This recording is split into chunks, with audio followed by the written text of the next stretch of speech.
Okay, tonight is Happy Bastille Day, by the way. It's July 14, 2014.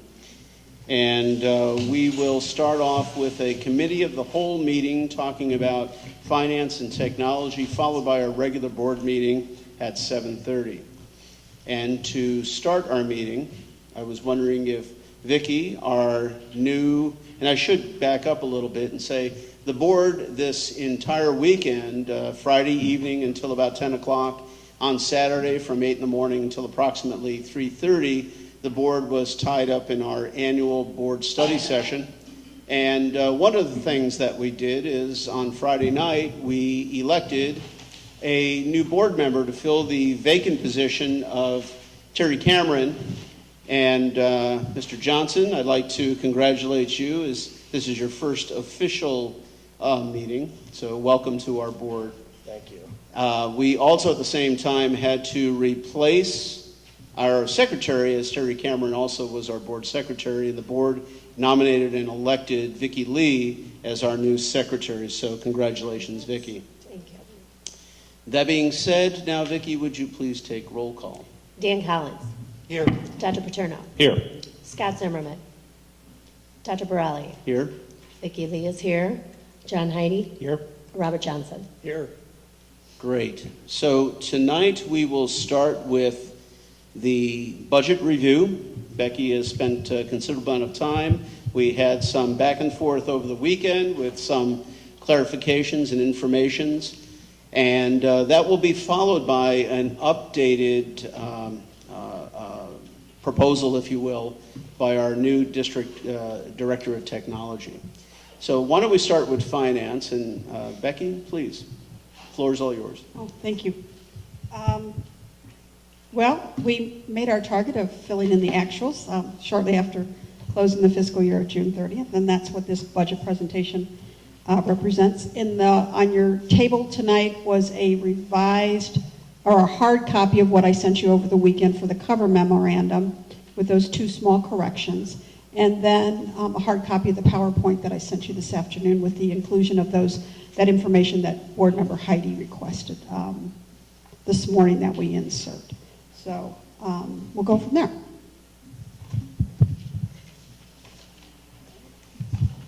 I'm going to use my computer. A budget is designed to meet the budgetary requirements as established under the Illinois School Code.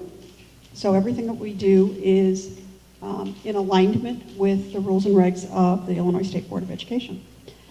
Adoption is required by the end of the first quarter of the fiscal year, which is September 30th. The budget must be on display for 30 days prior to a public hearing and board action, which will happen in September. It must be advertised in a publication of general circulation, and that notice must include that it's available for public review, and that happens as of August 1st, really through the month of September. So it's longer than 30 days. And that notice also must include the date, time, and location of the public hearing. And the public hearing will happen in this room on September 8th after we review the final draft of the budget. Then we'll hold the public hearing. And it must satisfy the minimum level of financial program information for the state, local, and federal government. And it provides us the authority to expend funds and tax property.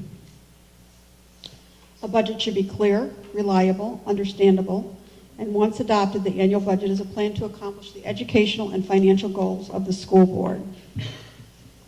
One of the other legal requirements that we are subject to is that we must maintain our books according to fund accounting, and a fund is an independent fiscal accounting entity requiring its own set of books.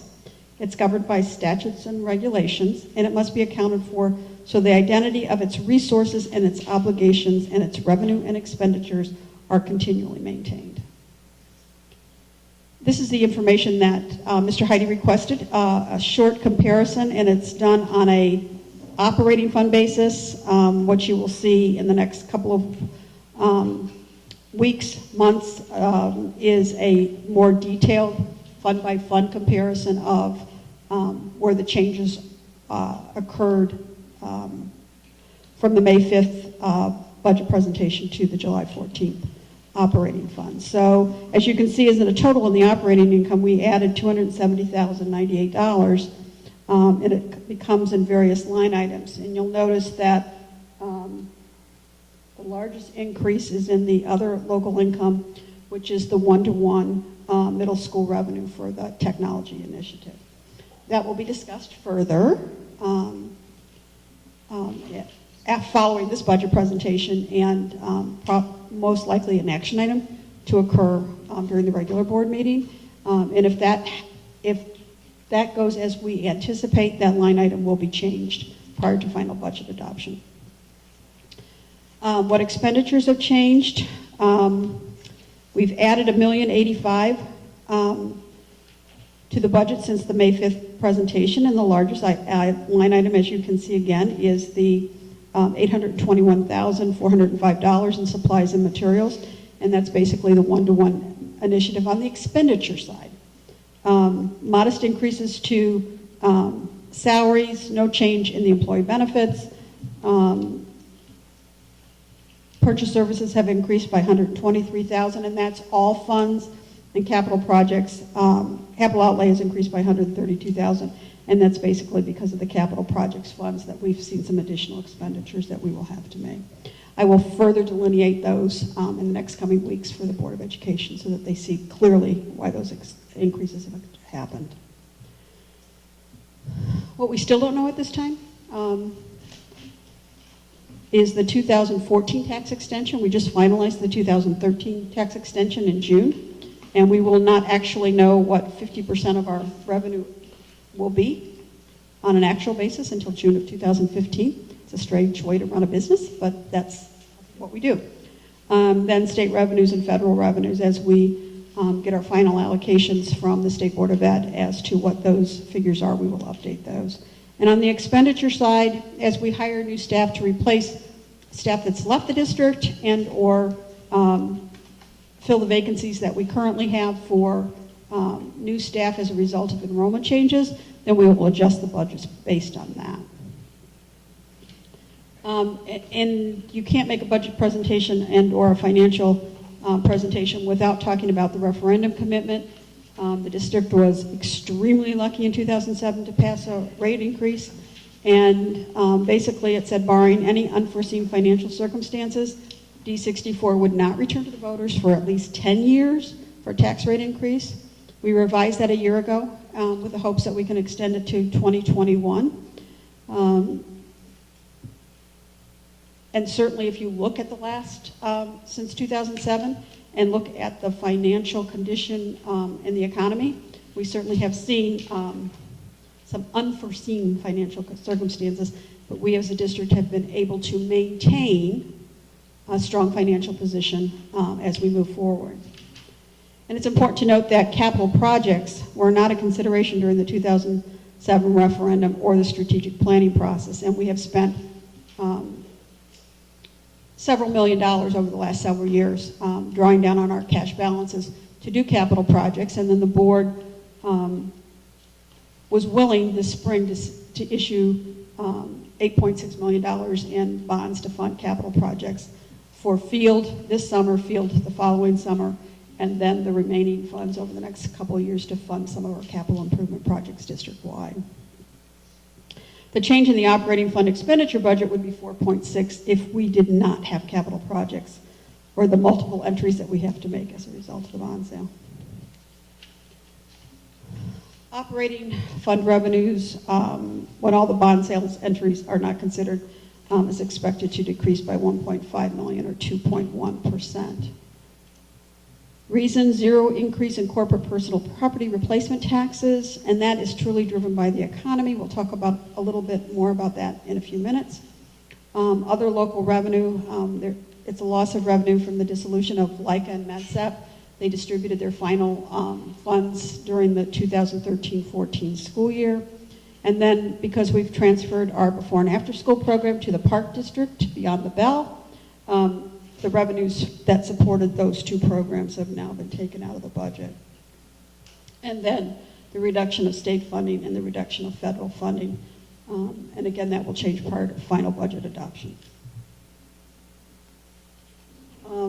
Operating expenditures are expected to increase.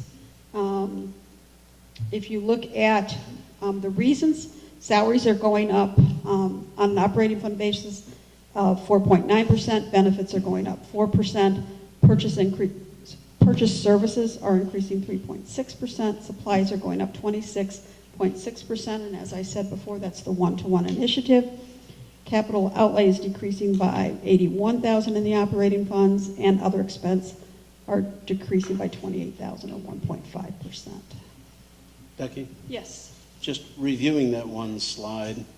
The slide before, you talked about a reduction in revenue because of the elimination of the revenue from the before and after school, but there's also a loss of expense. Correct. But that is there. Where is that expense built into the? It's in the education fund, and it's helped reducing the overall expenditure for salaries in the education fund. Right, based on that slide, though, you've got other expenses decrease of $28,000.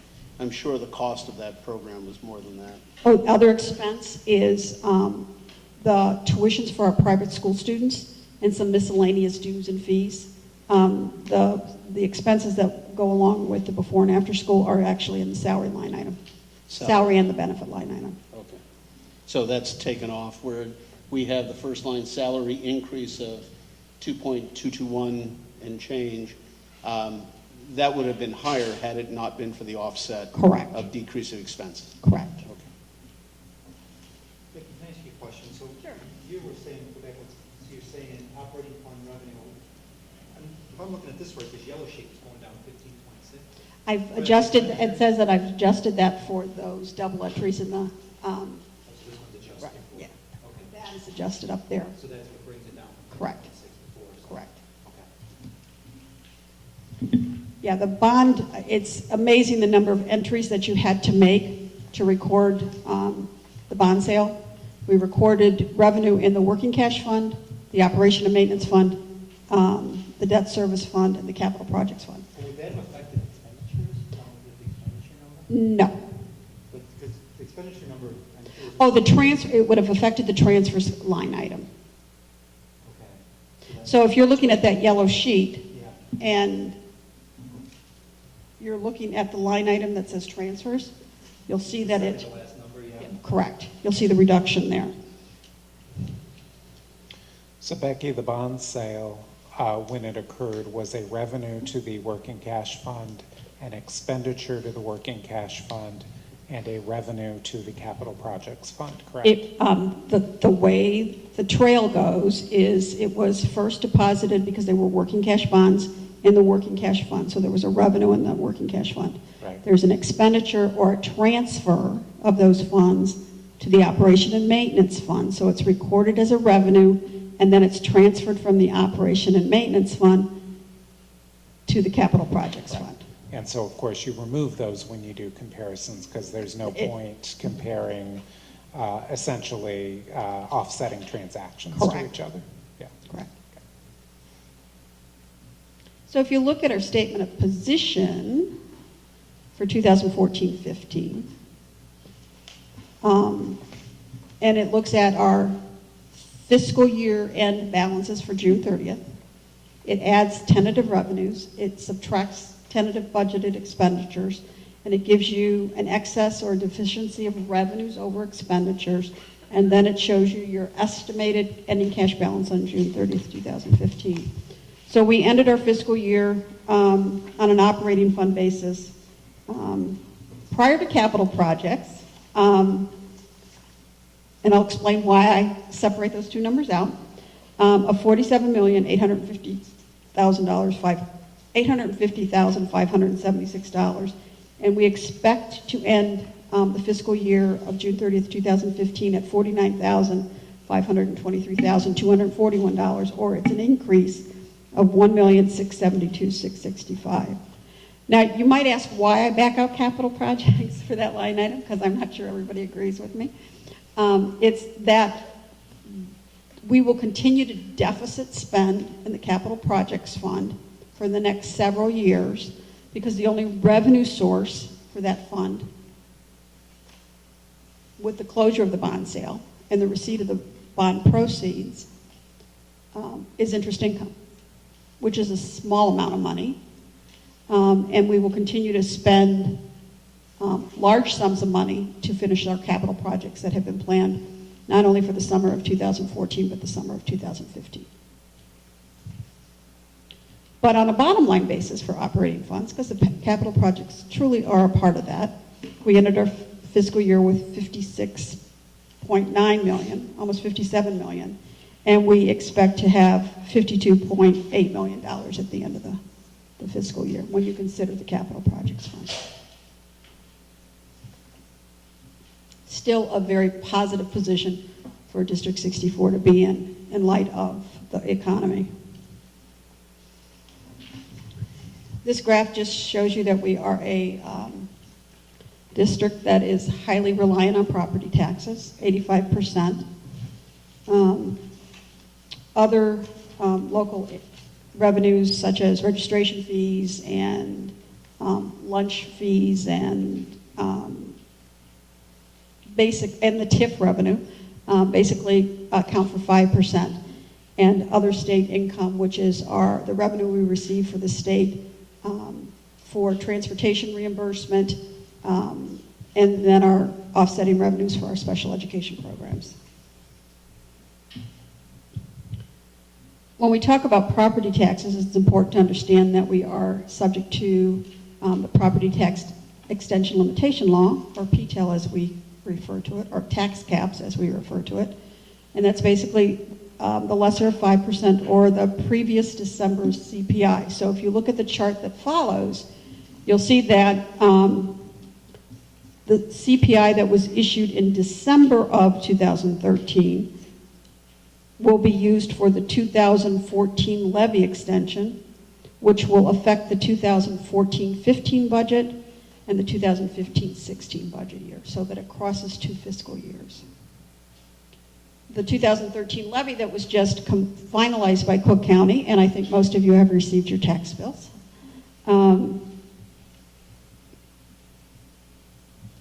was received with that prepayment in March we received, and then the final part of that levy will be received from this point on, going forward, probably till October or November, depending on when the county processes and pays us. Property tax collections just gives you a summary of the extensions that we've actually collected. And as you can see, we don't collect 100% of the taxes that are extended. The 2012 number at the end of June was 99.1% of the actual taxes extended, but I can tell you there's a huge refunds coming through in July. So that number will fluctuate up and down until we've received the total levy. And the installment that we received in March towards the 2013 extension was 50.8% of the actual extension, which is, and I don't have a number on the top of my head, a percentage of the prior year's extension. The way Cook County does their billing is that they say, this is last year's extension, so this was the 2012 extension. We're going to pay you 55% of that, and they bill all the taxpayers, and that money flows to us. It balances out to be about 50% of the 2013 extension, though. Multiple years. Personal property replacement taxes. In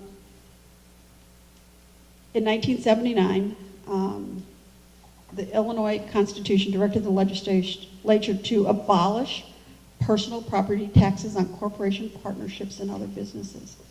The formula to determine what each taxing body receives is still based upon that formula.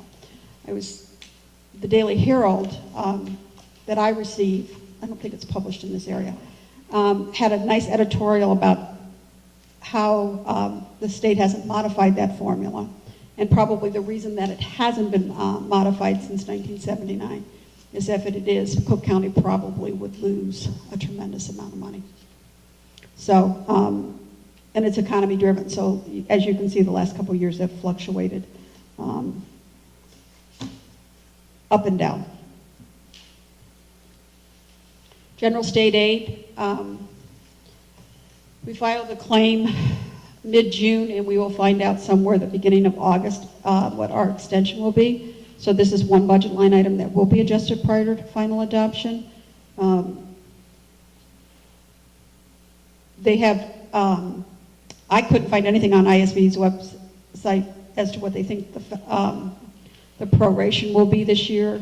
I talked about being at last year's level, but really the proration is determined once all final claims are received by ISBE, and because they appropriate X amount of money, and if the claims are greater or less than that, then the proration fluctuates on an annual basis. So we'll know more in the next couple of weeks. Other local income, Jefferson preschool tuition, summer school tuition, and if we've received any funds from other local education agencies. As I said, student fees, lunch and registration. The TIF and the reduction of those, the revenue in that particular area is the Jefferson Extended Day and our before school day care programs at each one of the elementary buildings. Our state revenues are special education funding for personnel, students needing services in private facility, and the state continues to have cash flow problems, although they surprised all schools the final day of June and paid that fourth quarterly payment, which is something they haven't done in probably the last 10 years. But Chris Cook, the state superintendent, has said to all of us, don't expect it next year. So again, as the state has money and their reserves fluctuate up and down, it affects how we receive money. In the federal area, we have IDEA funding. Again, that's special ed related.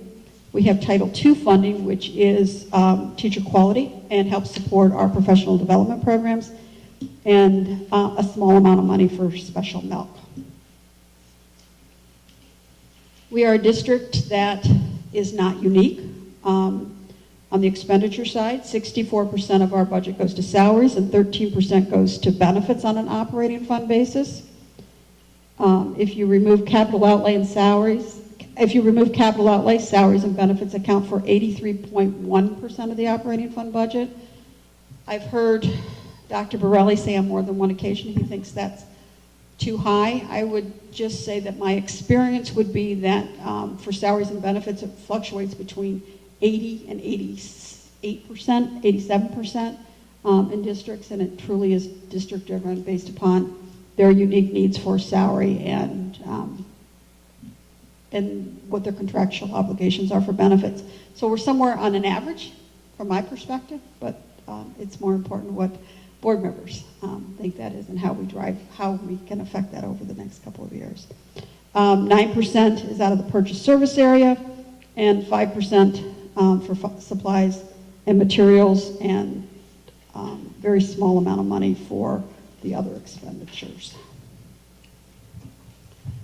On an operating funds expenditure budget, salaries are going up 4.9%, and that's both the education fund and the operation and maintenance fund. Benefits are going up 4%, purchase services 3.6%, supplies and materials, we've actually already talked about that earlier.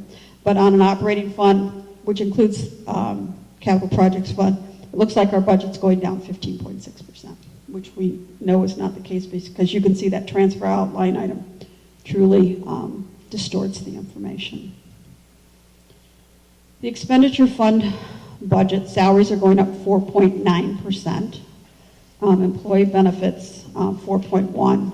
Purchase services, 5.9%. That supplies and materials, that 33.9% there is because of the technology one-to-one initiative. And you can see capital outlay is going down, but that's because once the board approved the one-to-one initiative, we took the equipment that would have been assigned and purchased and shifted that to fund the one-to-one initiative.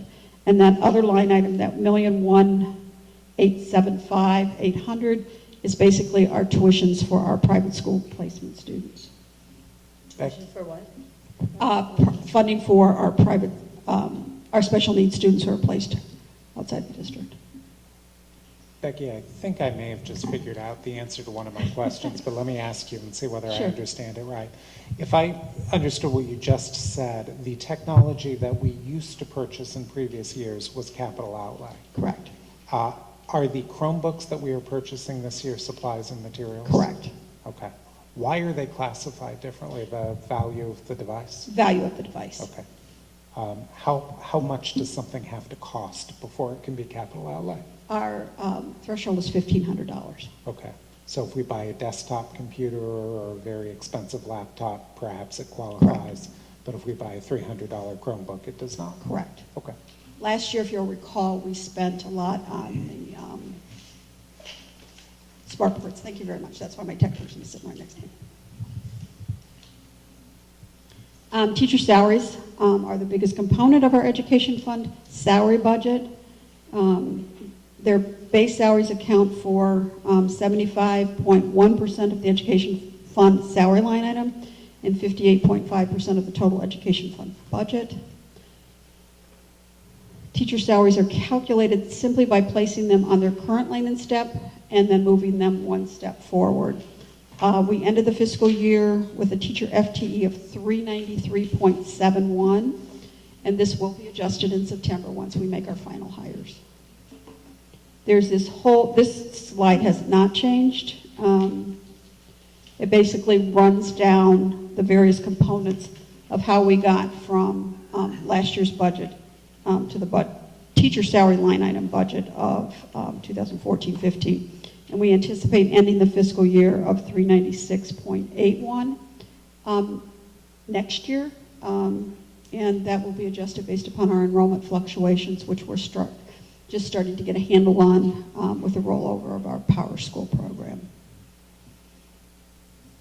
Operation and maintenance fund, you can see that capital line item has gone down from $458,825 to $200,000, and that's because we transferred the capital improvements out of that line item to the capital projects fund. But salaries in the O&M fund are going up 3.8%, employee benefits 6.7%, purchase services 0.9%, supplies and materials 11.6%. And again, that capital outlay line item and that transfer out line item truly distort the information, which is why we do a slide such as this, that we take the total budget, back out building improvements, architect and engineering fees, and then take out the transfer. So truly the O&M fund is going up 6.6 when you don't consider all those abnormal entries. The capital projects fund is going up 7%, and the purchase service line item, which is architects and other engineers, is going down 1.3%, and in capital improvements, which is the actual construction costs, 8.1%. It's going up for a total of 7%. In the transportation fund, it's going up 2.3%. The salaries that we charge to the transportation fund are our portion of the secretarial staff out of the operation and maintenance fund. So the Scott Mackle secretary we charge there, a small amount of benefits, and the purchase service line item is our contractual service both for our regular transportation and our special needs transportation and our field trip costs. Becky, does this include the potential 2 new routes that may be added? We don't know the impact of that. That would be adjusted in June once I know that if we actually have to add routes because of the hazardous approvals that we're asking for tonight. Okay. The retirement fund budget funds the statutory items of Medicare, IMRF, board share, and Social Security for those employees that are affected by that. In the tort fund, the employee benefits line item is, the only expense out of that is for unemployment insurance, and we typically budget higher than we anticipate spending because we don't know what our unemployment claims will be for next year. So the budget tends to stay at that $40,400, and as you can see, we spent much less than that during 13-14. The purchase service line item is increasing 9.3% from $610,000 to $667,000, and that increase is being driven by our workers' compensation insurance. We've had a difficult year this year, which has driven premiums higher. So we will have to, during the next school year, we are going to work in finding ways to mitigate work-related injuries because it's not good for staff and it's not good for morale. Not good for the insurance either. So, in the capital outlay line item, we've increased that budget to $250,000, and that will fund some of the security upgrades that we're doing this year that the board approved earlier. So a total increase in the Tort Immunity Fund of 21.5%. Financial projections will be updated in September when we have time to work with our third-party consultant to plug in all the information from the legal budget and some estimates for the annual financial report that will be presented to the board at a future date once the audit is completed. So we will be able to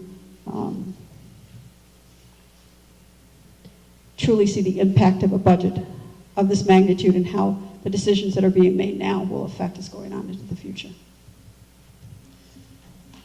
Thank you. One quick question. Where is the security enhancements upgrades? I know we were going to be doing some things in the summer, some of the smaller items instead of the construction of the large vestibules. Right. Where will those be? In the O&M fund? No, those are in the Tort Immunity Fund in that capital outlay line item. Uh-huh. We made some of those expenditures prior to June 30th, and some of those so the expenditures are being split over the 2 years. So that's why it showed up that way? Correct. Gotcha. All righty. Complete? You have a tremendous amount of documentation in the binder that was, the documents that were sent to you. I will respond to questions if you have any. And I have extended to new board member Johnson an invitation to come in and have a conversation to me about what school funding is and how we do what we do and why the numbers look like they look. So, and that invitation is open to all board members, as it always is. Thank you, Becky. This is going to be an action item during our regular board meeting, and as a result, it will be open up to questions from the audience at that time.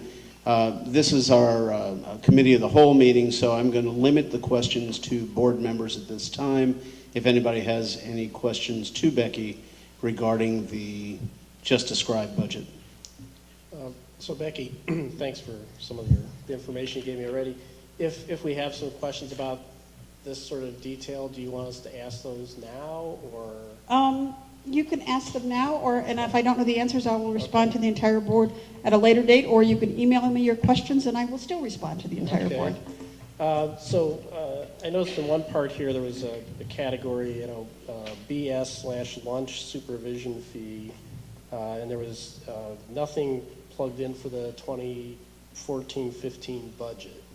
Correct. That is our before and after school program that we have now transferred to the Park District. It's called Beyond the Bell. We did a pilot program at Roosevelt this year. It was tremendously successful, and the other 4 elementary schools will follow suit for the 2014-15 school year, and all those fees are collected through the Park District since it's not our program anymore. Okay. Then another question, moving further down the report. I noticed there was for sub-sick, I imagine that's substitutes for sick teachers, perhaps. So I noticed a large anticipated decrease there of about $113,000, and I was just wondering, was last year viewed as some sort of aberration? If you look at the 2012 year, we spent $875,000. You'll see that we have actually 2 line items, sub-sick and sub-professional. And I'm not sure we got all the journal entries recategorizing some of those substitute teachers to professional development. So I tend to look at those 2 line items together. All right, thank you. Becky, I was looking at the yellow sheet, the cumulative yellow sheet, comparison expenditures by objects. And I was thrown off because of the ins and outs of the capital add, subtract, add, subtract. So I basically just skipped last year. And what I did was I looked at the 14-15 tentative budget expenditures and then compared that against 12-13 budget expenditures. And budget expenditures increased by almost $4,100,000. And then I took 12-13 and I referred it back 2 years to that, and the change was a little over $1 million. And unfortunately, I can't go much further back on this little yellow sheet, but is there a trend here that, is it just an aberration because I don't have enough data here? or is there an actual trend of escalating expenditures that are represented in this data? Well, if you're just looking at the operating funds, you'll see that between 9-10 to 10-11, we spent 8.3% more than in 10-11 than we did in 09-10. The budget actually was reduced going forward to 11-12 by 3%. It went up, and these are actual expenditures, went up 4.1% between 11-12 and 12-13. Then we have that 24.7% increase, which is kind of skewed because of the transfers associated with it, and which makes the number for 14-15 look a little out of sync. That's why I ignored that year, because of that. But still, there is a pretty good, healthy jump. Correct. And all I'm saying is there a trend that I'm beginning to observe here over the last several years? And if there is, and if you can perceive that, in what specific areas might that trend, what might be leading that trend? If you look at the salary line item, Yeah, yeah. Although what really strikes me here is facilities. Because if I look at the education fund, for those same years, 3% increase, 1% increase, 4% increase, 0.75. If I look down at capital improvement or I look at O&M, I see much more variability. And that makes sense. We're spending millions of dollars upgrading our facilities. We were not doing that 5 years ago. 11 million. So, I would expect that that is making our expenditures go up. you're absolutely correct. To kind of build on that, one thing that would be of interest to me is, if you remove the before and after school care program, and you remove, let's say, the large facility improvements, kind of the water remediation, and you look at the HVAC, if you remove those large items, I'd be interested to know how much our expenditure is actually going to go up, what we're budgeting in 14-15 versus 13-14. Okay, I can do Yeah, that. and that would be really helpful, because, looking at here, if someone were to pick this up and say, well, it's going to go down 15.6. Don't we sound That's good? that's a nice thing. Yeah, You we look look really, at it really like good. that, but that's not necessarily accurate. Is the press you here know? tonight? Yeah, so that would be the number I think that would be most important to me. Okay. Yeah. So you're just trying to get to more of the core Yeah. So ongoing expenditures. right, you got the big outlays, and maybe if someone else on the board has something else they want to throw in there they think's legit to put in there, I'd be open to that too. So if you can't come up with items right now and you want to email me in the next couple of days, I certainly can run those numbers and provide you that information. Yeah, I think to make apples to apples, I think we're going to have to pull that facility improvements out of there so that we can see a true increase or decrease amongst the everyday expenses that we have, which have not changed. Yeah, and Becky, you want to pull the transfers out of that as well, because those aren't Correct. real expenditures. Right. Yeah, I think the idea is to get kind of a trend of what you might call core spending. Because Yes. we're all aware that we approved the facilities, we're all aware that we approved one-to-one, but Right. we need to also watch the stuff that's, that we don't talk about on a specific basis. Correct. Make sure that's not getting out of hand. I certainly can get you that information through a superintendent's update on a Friday. Probably not this Friday, though. Probably the Right. following Friday. Well, as long as we have it perhaps by the meeting on the 11th, Sure. great. I was going to say, the one other comment I will make that I make probably once a year or so, and that is that I really appreciate the increased information and transparency that we have in financial reporting. When I started on the board, this is now my 8th year, the first year I started on the board, the entirety of the budget presentation were these two yellow Right. sheets, back and forth, and the board was asked on the basis of these two pieces of paper to vote for the budget. And that was very frightening as a board member, much less what the public would have thought. I love the number of numbers that we have in front of us. Thank you. I appreciate that. One final question, Becky. When I was looking, there's categories for overtime for custodial, grounds, maintenance. They're all down significantly from last fiscal year. So I was just wondering if there's, just why that is. Well, last year was an abnormal winter. I think we had more snow than I can ever remember. And that requires us to make sure that we have safe parking lots and sidewalks for our staff and our students. So that overtime is a result of the horrific winter we had, we both all from a understand freezing that. standpoint and Thank you. Okay, all set. I'm done. Don't go far. I'm sure you're going to be part of this next conversation. Mary Jane Warden, our new Director of Innovation and Instructional Technology, is going to give a report on the latest in our technology issues. As you recall, the meeting of June 23rd, I had asked the board in a general way if anybody would consider reviewing the decision that was made, I believe in April, to accept the one-to-one technology with the administration recommendation at that time that the district purchase computers for grades 3, 4, 5, and parents purchase the computers for 6, 7, and 8. That initiative did pass. It passed by a 4-3 vote.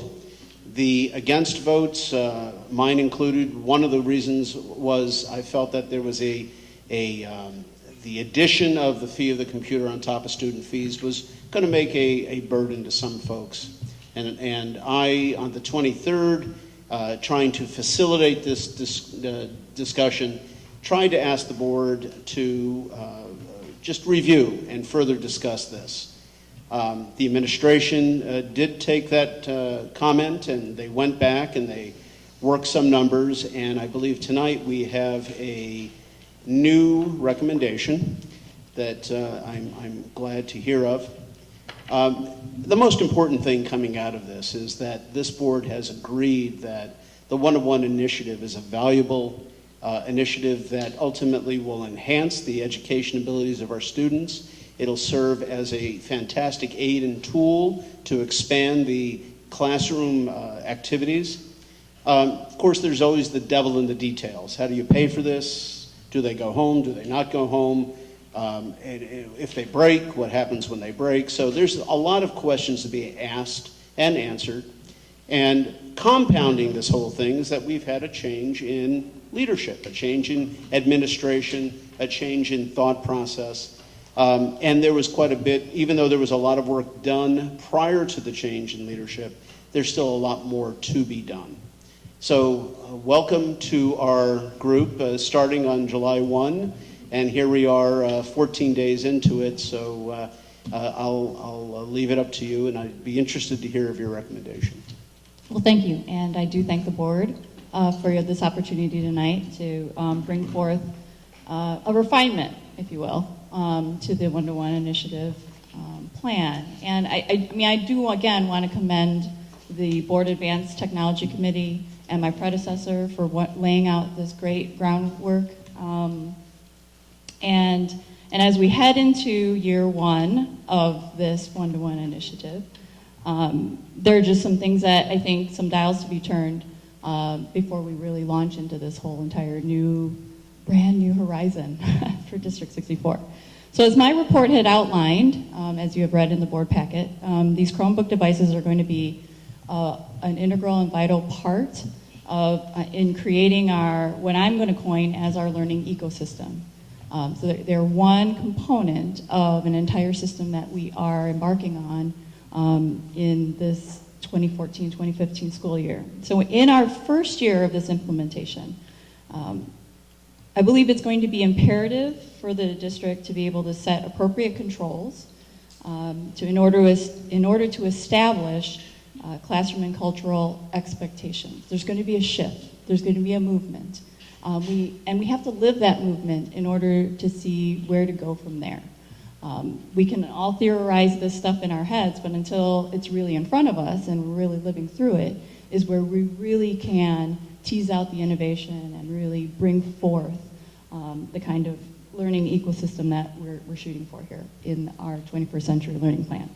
So as we integrate these various systems and resources together, it is going to be imperative that we establish the distribution and deployment and configuration of these devices through proper District 64 login. for our students. And I mean, given the age of our students and the learning environment that we want to create, it's just going to be very important for us to maintain that kind of management. In order to do that, this may infringe on some of the free use of this device as it roams the countryside, if you will. And in order to set baselines, we're going to have to set baselines at a different level than you might if you're not managing 3,000 devices and only 4 in your household. So with that said, it's our recommendation. And in being, let me back up here, in being sensitive to the cost fees and our commitment to continue to do research in the whole idea about managing those devices and how they will continue to grow and integrate into various systems and even into the public system. It's going to be our recommendation that we retain ownership of these Chromebook devices. We want to spend more of our energies in creating a learning environment where our students are going to be empowered to do what they want to learn about and do what they need to do to succeed in a 21st century learning environment, in a digital environment. And not being able to have those controls right off the bat in year one is going to make it really difficult, I think, for us. And in my experience in implementing one-to-ones over the last 5 years, living our year one out will be much more wise and fortuitous and ensure, I think, more informed decisions later on as we continue to create this ecosystem. So that's my recommendation. And in discussing this with Becky and Superintendent Hines and bringing it to their attention, it's my understanding that given that District 64 is just concluded a 2013-14 fiscally strong year, that we would be able to fund this initiative from grades 3 through 8, along with the iPads that are also going in grades K through 2. That would be my recommendation. Obviously, this merits a bit of discussion, making certain that we have crossed the T's and dotted the I's. And if we can back up a little bit, and let's just talk about grades 3, 4, 5, so we're all on the same wavelength, okay? It has already been approved by the board, recommended by the administration, approved by the board, that in grades 3, 4, 5, the district will purchase those computers. Those computers will remain on campus, on site. They will not travel home. And the students will be able to utilize those. And of course, those will have your filters and everything on them to direct access through those computers. Just as a simple question, whom, since they're not traveling home, we wouldn't expect parents to pay anything for these devices. Will the district have a general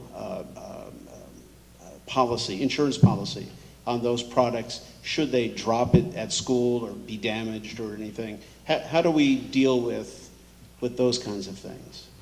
Those will be absorbed in our operating expenses. Some of the portion of the funding for the grades 3 through 5, there's been a shift in technology deployment.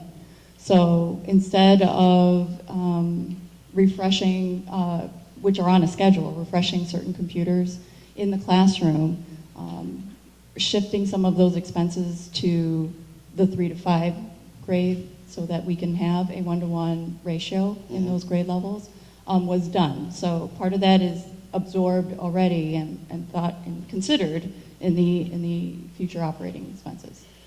So repairs and such have been line itemed and we've been prepared for that. Okay. In grades 6, 7, and 8, therefore. Wait, I just have one question about 3, 4, 5. Gotcha. Will your child, even though it will stay at school, will your child have their own device? So even, May I just interject for 1 second? So for a point of clarification, in grades 3, 4, 5, families that, it's my understanding, correct me if I'm wrong on this, in grades 3, 4, 5, if families pay the insurance fee, the kids will be able to bring those devices back and forth to school. Is that correct? That is correct. Okay. So I just wanted to make sure that that's clear in Which I terms of assume our would younger answer learners. Vicky's question as well, so. Yes, so that, and yes, you're An correct. individual child would have a particular device. They're going to have their They own wanna bring it device. home and purchase the insurance. Right. Exactly. So in 6, 7, and 8, the way that the board had previously agreed upon was parents would purchase the computers for students in 6, 7, and 8. The students would be able to take them home, meaning that parents would also have to pay insurance for those devices going home.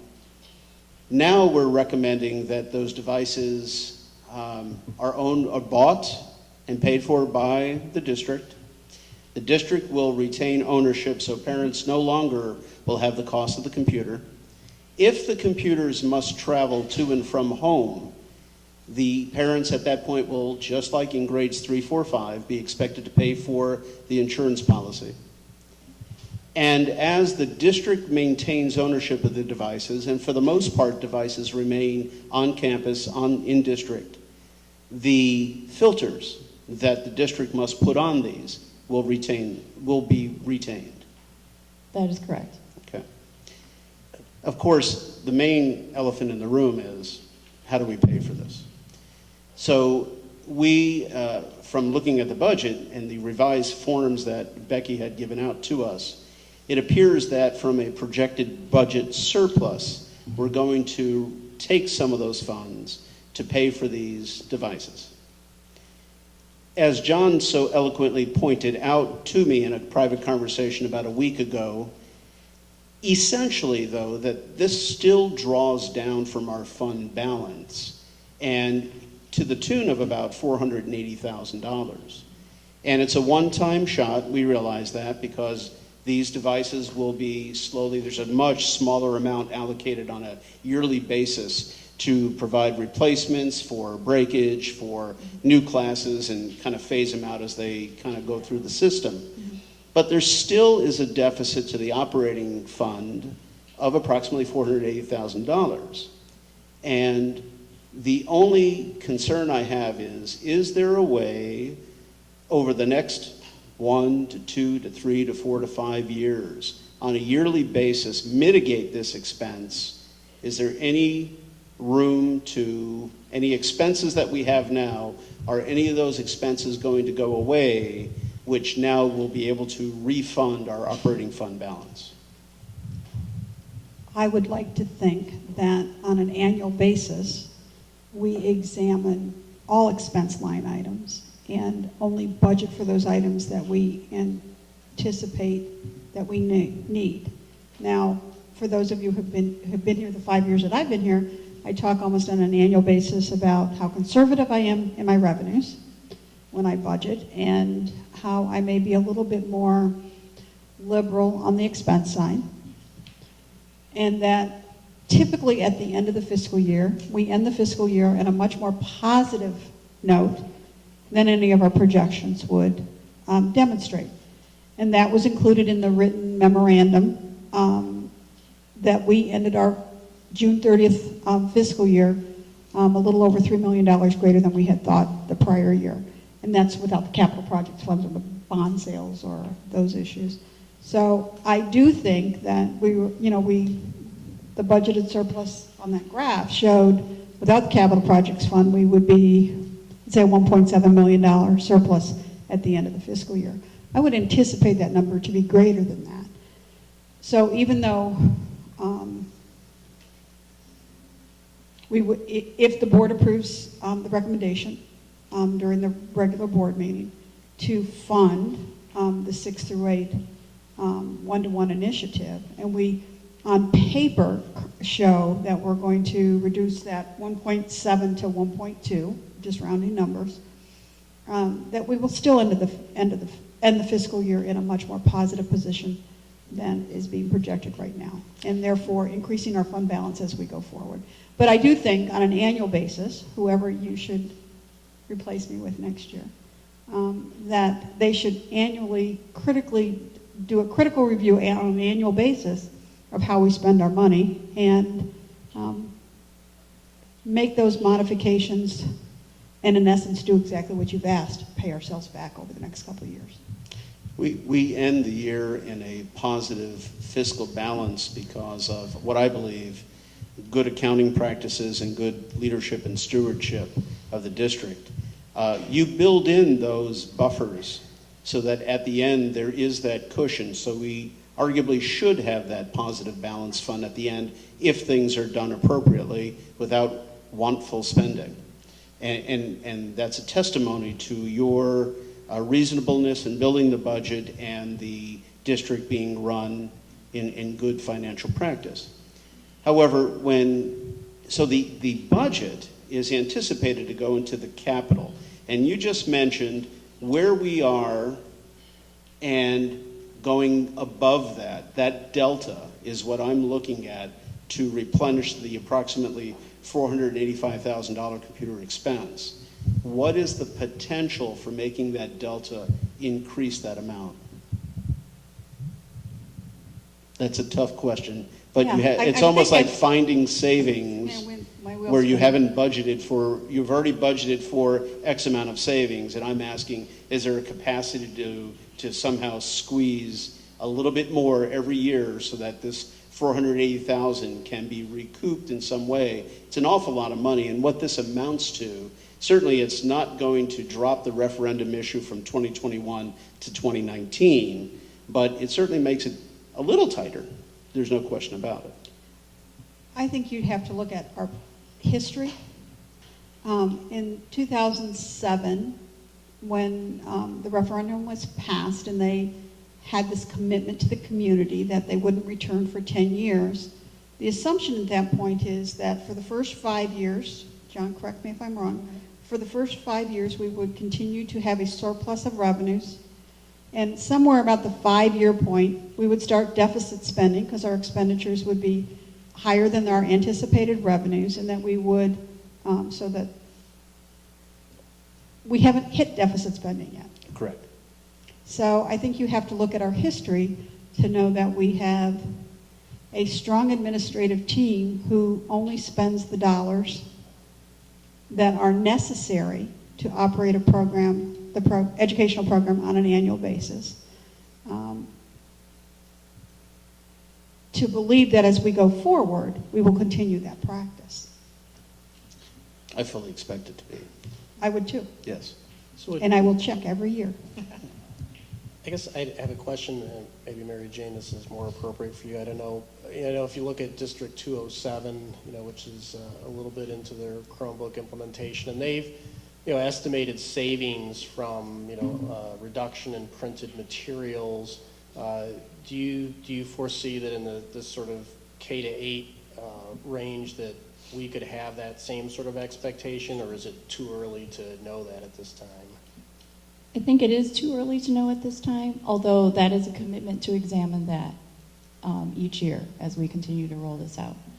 It's definitely something that we're keeping in mind as we shift from textbook paper resources to digital resources and what that looks like and how that plays out instructionally. So that's definitely a priority for us, is to find where we can shift these things and make sure that it is more 21st century and that we do things in that sort of way and have that mindset to continue forward. And it's probably worth noting that when we were considering this one-to-one initiative, savings in textbooks was not one of the benefits that we advertised to parents. So in contrast, District 207 explicitly said that one of their goals was that over a 4-year time at Maine South or Maine East or Maine West, that you ought to be more or less cost neutral on the Chromebook. We realized as we were looking at this that the K-8 market was not as mature as far as replacing physical textbooks with electronic textbooks, and so we were careful not to make that promise to parents. Okay. For what it's worth. And I guess going back to one of the things that Tony said, and I think the environments in an elementary school and middle school are different. So talking about if people pay an insurance fee that they can take their Chromebook home, And I would envision in an elementary school, it's a lot easier to administer that since you've got a classroom of children perhaps that you're with, for a majority of the day. But in the middle schools, I would imagine, people are going to be pouring out from all sorts of places. How would you know if a student's taking their Chromebook home or just sticking it in their backpack and walking out of the school? So I'm just wondering about the viability of saying you have to have insurance to take the Chromebook home.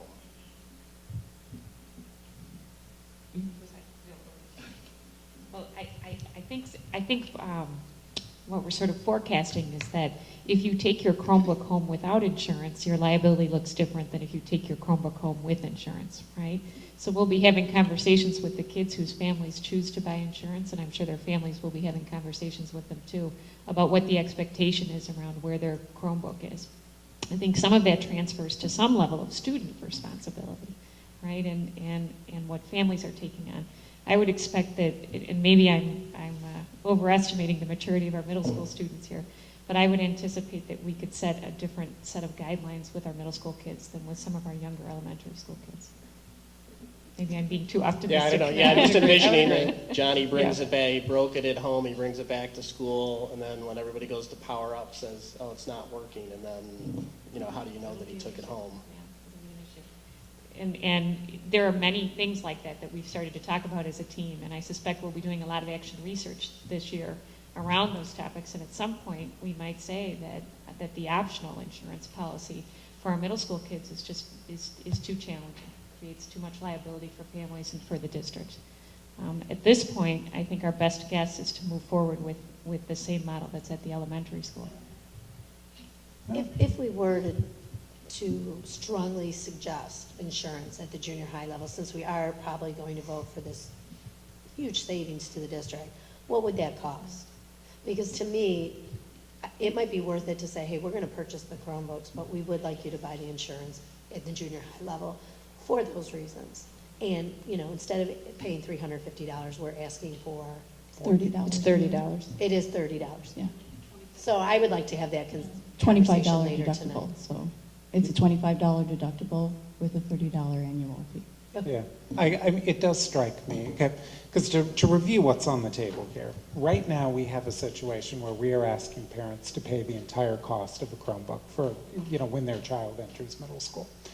And what we have in front of us is a proposal to switch that so that parents would no longer be asked to pay that cost. Seems to me perfectly reasonable to say, okay, we're not going to ask you to pay $350, but we will ask you to pay $30. Because unless you feel comfortable that you can police the difference between people who buy insurance and people who do not buy insurance, it seems the simplest solution is to just require everybody to buy insurance or require them to pay a fee with which we buy insurance, either way. And the other benefit of that, I look at the Girl Scout dues. It's only $12, but at least they've committed something. So I just think it puts a little skin in the game from the parents and the student perspective. And how does the insurance program, is that we're purchasing insurance from an outside entity, or is this some sort of self-insurance fund? This would be a self-insurance. So it's actually a transaction that happens between the parents and the company and then not with the district. Okay, so it's not not self-insurance It's with an the outside district then. So, okay, so you're contracting directly with the company. Okay, and then how does that work if something's damaged, then they have a damaged device? What happens then? The parents would contact their insurance company, if they have purchased the insurance through them. And in the meantime, Mrs. Warden, are we going to have laptops available to sub out while their Chromebooks are being repaired? Yes, so for any students who are in need of a Chromebook or forget to charge it the night before or whatnot, we run that through our library media services. Sure. So we talk about controls, right? And that seems to be a big issue that we're getting a lot of emails from parents about. I haven't heard from any Maine South students or parents about the controls limiting their ability to use their unit, their Chromebook. So I know that there's going to be stronger controls here in District 64 than there are at Maine South. Can you give me an example of something that the kid at Maine South will be able to do with his Chromebook that the kid in District 64 won't be able to do? A kid in Maine South is able to have what they call a multiple amount of logins for the device. So based on access to the specific device, they can log in with whatever account, whatever Gmail account that they can. So they can check their Gmail, they can check their Yahoo email on this account. They can usurp any kind of filtering or whatnot because it's really based on an open login. Based on my to the actual daughter's device. experience, I'll give you one word to describe it: Netflix. So my daughter can take her Chromebook home from Maine South. She can log in using her own personal Gmail account instead of her school Gmail account, and when she's off the premises at home with a personal login, she can watch Netflix. During the day, logged in with her Maine South account, she can't. And the difference here, as I understand it, would be we are going to implement a solution which is not network-based. And so in order to make that solution work in the classroom, my understanding is the recommendation is we can't allow the multiple logins. So when somebody brings the device home, we can't allow them to log in with their personal Gmail account, because if we did, we would technologically also have to allow them to do the same thing during math class, and we don't want people checking Facebook and watching Netflix during math class. That's very true. So, you know, as I saw my email over the weekend, you know, and I should back up, as somebody who voted for the current scheme, you know, voted to ask middle school parents to pay for these devices, I was not aware that there was going to be this difference between what Maine South does and what we were going to have to do. So as I see from email over the weekend, I think parents are understandably kind of upset about the idea that they would be asked to buy something, and then when they got it home, they would not be able to use it as a general family computer in the evening. That strikes me as reasonable.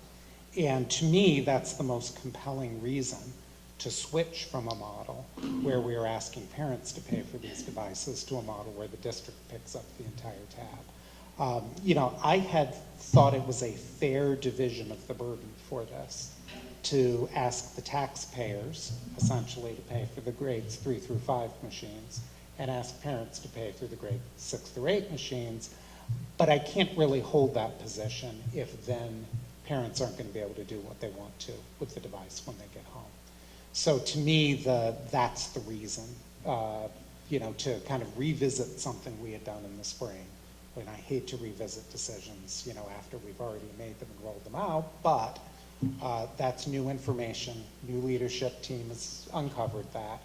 And, you know, to me, it makes sense, therefore, to switch to a system where the district ends up paying for it. And this is a highly unusual move for the board to reconsider new information, new didactics on a topic that we had extensive discussion, and whether it be contentious or not, was going back and forth. And for the board to stop and say, no, wait a minute, let's just review with some new information and in the direction that we're going to go is, are we doing the right thing for everybody involved? And I really have to commend the board, the administration, for coming up with a great recommendation, and the board for considering it and trying to do what's best for families and students as well. So thank you for your recommendation, and thank you to the board for considering this.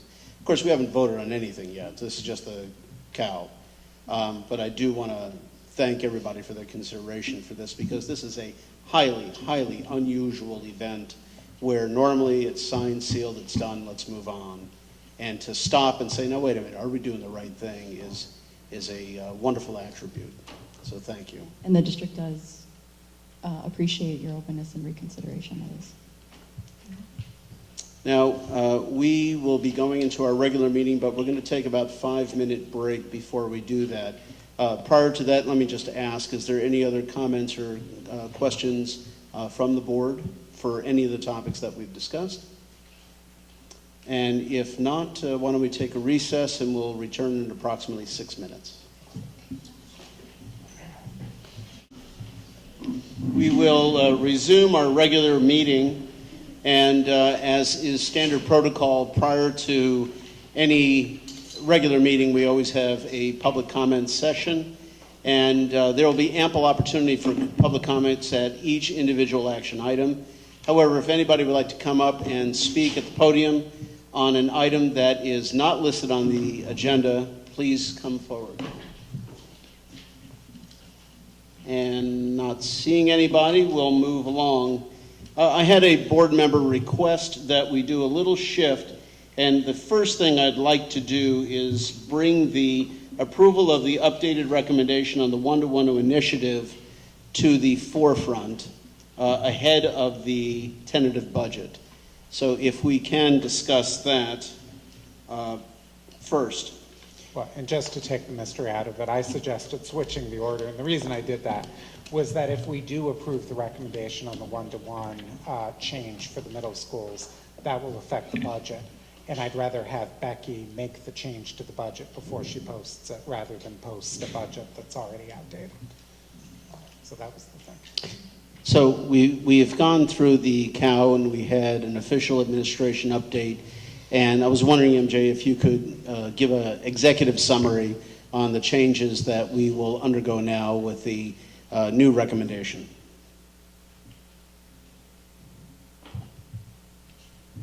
In summary, I think the recommendation is going to be that the district will invest further into student learning by utilizing its available funds to cover the entire grades 3 through 8 Chromebook initiative, as well as the improved ratio for the one-to-one grades K through 2. Much of this is prompted by the issue between ownership versus management and the type of learning ecosystem that District 64 will need to create as we approach or jump into our year 1 initiative. Does the administration also have as a recommendation that in grades 6, 7, and 8, parents will be required to purchase the insurance? Is that going to be part of the action item? Because that's not listed on here It's as we not. speak. Yeah. So is that going to be part of the administration's recommendation?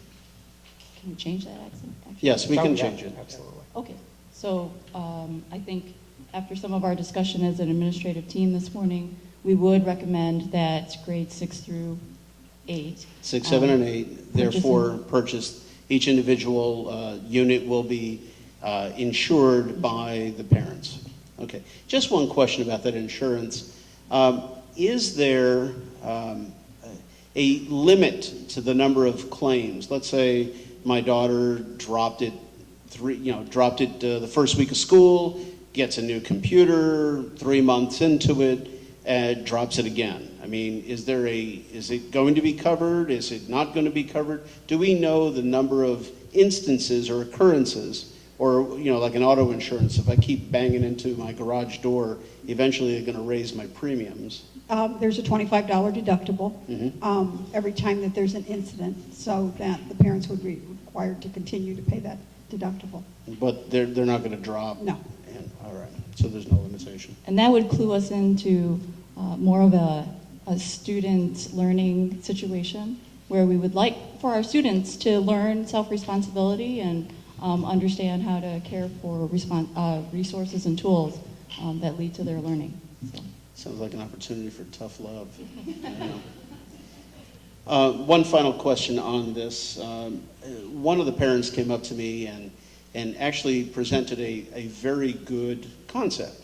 Knows some folks in other districts who have implemented this technology. And there's going to be a lot of, we have some computers in district now, approximately 1,200, something like that, 1,500. We're going to be going up to approximately 4,200 computers. Now, I understand they're on a trickle charge and there's not going to be a dramatic increase in electrical usage, but there's going to be some, and there's going to be an added cost to the district in that regard. Have we calculated or even thought about what that cost might be? And if that cost is any degree extensive, should there be a user fee built in to cover some of these extraneous charges to the district? I think the idea is that they can go the day without being plugged in, right? Well, if they come to school and they're drained, which I'm sure is going to happen. So part of that is a lesson in student responsibility. I was having this conversation with Board Member Lee, that part of becoming a digital citizen is to understand that part of the responsibility is to manage your devices. And so one of the learning expectations or learning targets will be, that students will be responsible to go home, and one of their pieces of homework is to plug in their Chromebook so that their device will last throughout the entire next day. Well, we know not everybody's going to bring their device home. Their device may very well stay at school. So there will be a considerable number remaining at school being charged overnight, and there's going to be an increased electrical charge to the district. Is there been a thought as to what this might be, how much it might be, and whether there needs to be an institutional utilization of a user fee to help offset this? We have not talked about any of that at this time. We kind of see it as the price of doing business in a digital ecosystem and environment. It may very well be, and I think that at the end of this year, then a simple review of the electrical charges for this year's utilization of computerization in the district be compared to the prior years to see if there's a substantial change. There probably will not be because of the trickle charge effect of these devices, but we're going from approximately 1,500 to 4,200 or 4,100. That's a big jump. So I just want to make sure that any superfluous charges are somewhat mitigated. Well, I would imagine that our third-party consultant for the purchase of natural gas and electricity, Constellation, would be able to provide us a Yes. comparison maybe in February of what our therms and our usage was September through January as compared to this school year to last school year. Sure. So I think we'll be able to get that data fairly quickly. Yeah, and if you could pencil that down maybe as a quick report to us at that point, I'd appreciate that. Okay, thank you. Any other? I have some discussion? misgivings about requiring parents to undergo a private purchase. I don't know how we're going to do that, how we're going to require that, how we're going to get proof of that, and who's going to be responsible for paying a deductible when it might be unclear who's responsible for the damage, particularly if one student breaks another's Chromebook or just bumps into a teacher, or the teacher's holding it and drops it, who then pays that fee. And I don't understand how we're going to say, okay, this is the district's computer, but we're going to make you buy insurance for it. That doesn't make any sense to me. You know, in partial answer, I was kind of working on the wording of a motion, you know, that I might make in a little bit to put in the insurance concept. And as I worked on the wording, I was thinking that it would provide that grade 6 through 8 families will be required to purchase the insurance or pay a fee to the district to cover the insurance. Because as I began to think about this, and tell me if you think I'm off base, but if the district's going to own the devices, I think it'll simply be difficult for families to purchase insurance on a device they don't actually own. Right. Exactly. So, you know, but that doesn't really change the economics of it, because the insurance then presumably is available to the district at the same cost. You know, essentially what we're asking them to do is pay a $30 fee. Yeah, insure the device, Right. not the family. And Right. which makes it a little different. They're not paying it to a third party, they're paying it to the district. It's a fee like any other fee that we charge. We happen to use that revenue to purchase the insurance ourselves. Now, I'm not sure that answers the deductible question. But, and I'm thinking out loud here, you know, to some degree, what we as a board then are doing is leaving it to our staff to figure that out. So this motion would not solve every problem. No. It would get rid of the requirement to purchase the device. It would substitute a $30 fee, and it would still leave our administrators figuring out some aspects of the rollout still. And, you know, I guess the question is that good enough for this evening? Perhaps there would be some other decisions that would come back to the board down the line, or maybe those decisions are administrative enough in nature that they don't have to come back to the board down the line, that the administration can just figure them out. I don't know if that solves the problem. Have you run into this? You've got pretty good experience. You've done this 4 or 5 times in the past. Have you had an issue of insurance for products in the past? And if you have you run into the question of liability for that deductible? So in my past experience, what the districts have done is self-insured the breakage and repair of devices. So we wouldn't get an outside insurance company. That money would come to the district. District would hold that money, and then a district would just basically pay for any issues at that Exactly. point. Either So repair or replacement. you would, therefore, you would obviate, you eliminate the deductible, the $25 deductible? Since the district is self-insuring, would you nullify that, or would you still maintain that? Right, so it would be just a fee that, it would be a fee, just as Member Heidi suggested. And that fee would then fund a kind of self-insured infrastructure where we would retain a certain number of devices or develop a repair in-house or whatnot. Right, and but then we would- the question is, though, if we do a self-funding, will we maintain the concept of a deductible? No, Or we does wouldn't. that go away? Yeah, That goes that would away. go away because that's really the insurance company's. Although I guess I caution Arrangement, that but- we are asking our administrators to answer off the top of their heads something you. that they've given zero thought to before, because we just surfaced this issue this evening. So I guess my pitch would be that that the board can decide to get rid of the requirement to purchase, substitute instead a requirement to pay a fee that is insurance related, and still leave it up to our administrators to figure out the details of exactly what the level of that fee will be, whether there will be a deductible or not.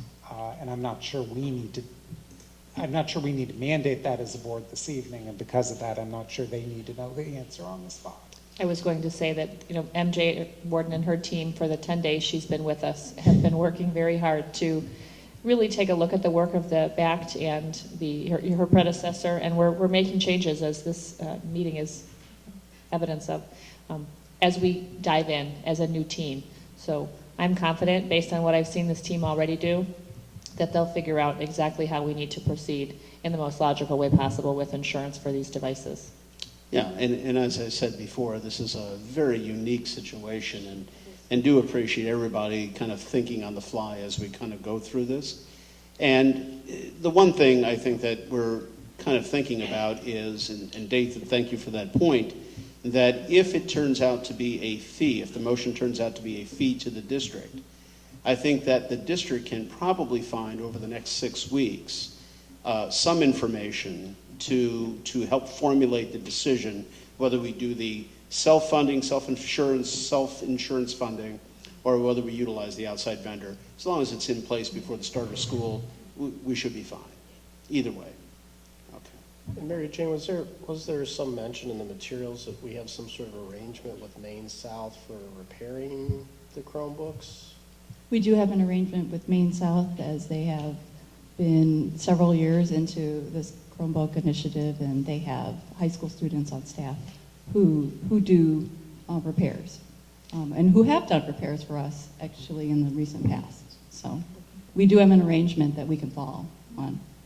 Will they be able to satisfy the needs of this district with the potential increase in numbers that may be going to them?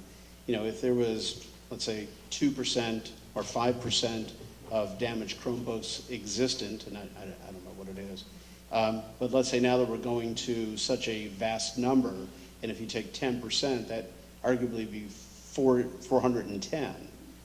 Do they have that capability? Have we already spoken with the folks over there to see if they can manage and handle that increased capability? We have not made that kind of arrangement, but I have relations with Dr. Thiel, who is head of technology over there, and I can certainly be in conversation with him. We'll be participating with 207 in their Google Summit, so that might be a good time to meet with them, and that's coming up soon, correct? That's going to be a vital component, making certain that we can repair the devices. Yeah. Okay. Any other comments? or questions or concerns? If not, then we have a motion that if once stated, we'll need to have another motion to modify, and then we can proceed from there. I think we can just make a motion. It doesn't need to be the exact word here. So if you want, I'll make a motion, and then once it's seconded, I assume you're going to want to take public comment as well Yes. before we actually vote. Yeah. So I will move that the Board of Education of Community Consolidated School District 64, Park Ridge-Niles, Illinois, assume responsibility for funding the previously approved one-to-one initiative, including the parent-paid portion for grades 6 through 8 students, provided that grades 6 through 8 families either will be required to purchase the insurance for the device or pay a fee to the district to cover the insurance. I second. All righty. We have the motion on the table, and at this point, I'd invite public comments prior to the board voting on this. And there is no public comments. Oh, there's one. Come on up. Hello. Hi. Your name, please? My Name. name's Kevin Mark. I'm communicating with The microphone, maybe. Hold on. Mr. Mackel's getting some exercise. I can talk loud. So in talking with other parents in the district and reading your recommendations, we agree that the school district should pick this up only because of the issues that we were talking about with who's going to control what goes on when he goes home. As far as the insurance is concerned, it makes, okay. As far as the insurance is concerned, it doesn't make sense for parents to purchase insurance themselves. If the school district, if we pay a fee to the school district, then if the Chromebook gets broken, we bring it to the school, hand it over to the school, and say it's busted. If there's going to be a fee after that, there's going to be a $25 deductible or whatever, then that's something that we could pick up. But it makes no sense. You lose control of the Chromebook if I have to buy my own insurance, because I'm going to take it somewhere to get it fixed. And once I take it somewhere to get it fixed, then everything you've done to set it up in the first place disappears. Okay, so it makes much more sense for us to have to pay a fee to the school district for $30. There's going to be how many Chromebooks? 3,000 Chromebooks purchased possibly out of this. So that's $90,000 to the school district. You're not going to have $90,000 in repairs this year. Okay, so it makes more sense for me to pay you a $30 fee and all the other parents to pay $30 fees so we can turn in the Chromebook to you when there's a breakage, if there's a breakage, and get a replacement right away, and then you guys take it to, Main South and get it fixed, or however you get it fixed.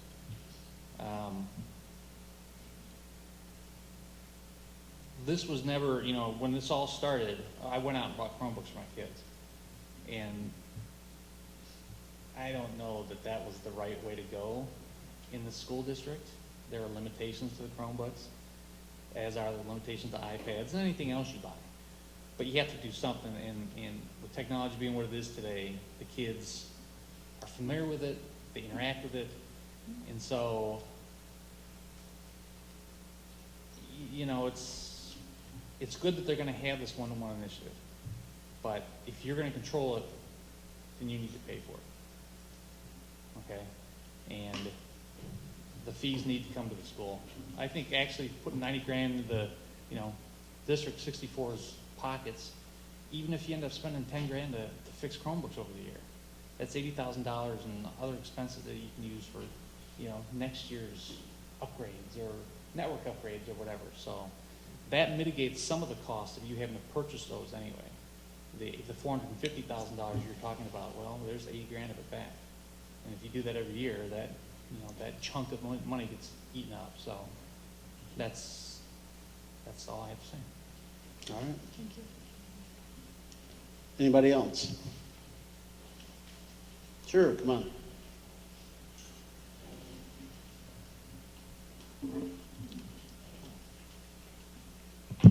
Hi, I'm Nancy Manolis. I have two twins that'll be going to Emerson School, and I do have two children in Maine South, so I will be buying, or was supposed to buy, 3 Chromebooks this year. My first concern really is that last year, a lot of the parents were here. We were very upset about the school fees we pay compared to all the districts around us. There was really no explanation why ours are higher. And the board and the district came back and they have now added to our fees. And I think it's great that you're willing to buy the Chromebooks now. I think it's the right decision. But I find it hard to believe that there's not a blanket insurance policy that covers all of your technology in the school. So I don't know why, again, there has to be another fee associated that will come back to the parents. My son has been using a Chromebook at Maine South, and I would say that the usage there has been fairly limited. I really find it hard to believe that my kids are going to use the Chromebook all that much, that they need to bring it home. I would be happy to let them leave it at school and not be responsible for the insurance. And I know it's a small fee, the $30 or whatever it is, but that's really not the point. The point is that we're already paying very large fees, and it seems like a lot of things have not been considered when you made the decision to get the Chromebooks. And I appreciate all the volunteer work that you do, so I'm not trying to minimize that, but I think also when we were told we had to buy our Chromebooks for our Maine South students, they said you absolutely could not bring your own Chromebook to Maine South. You had to buy theirs. So what about all the 8th graders that were gonna get them here? What was your plan for them? Were they gonna buy it for 8th grade and then they were gonna have to buy another one freshman year? That was something that I don't think was ever considered because it's 2 different districts.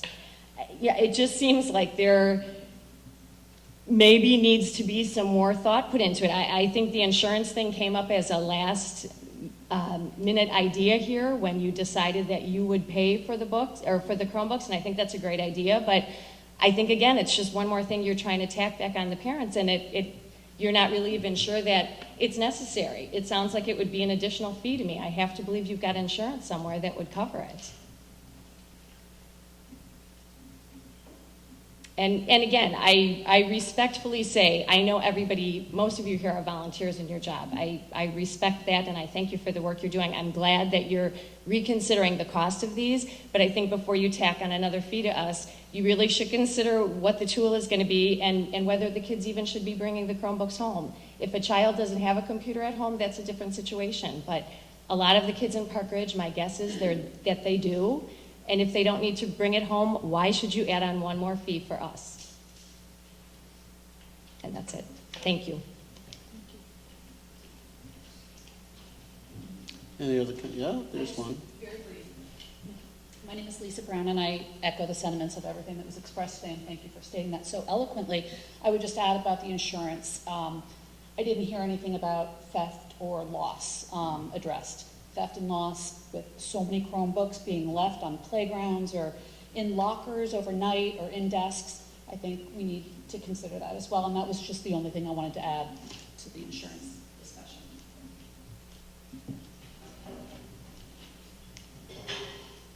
One more? Sure.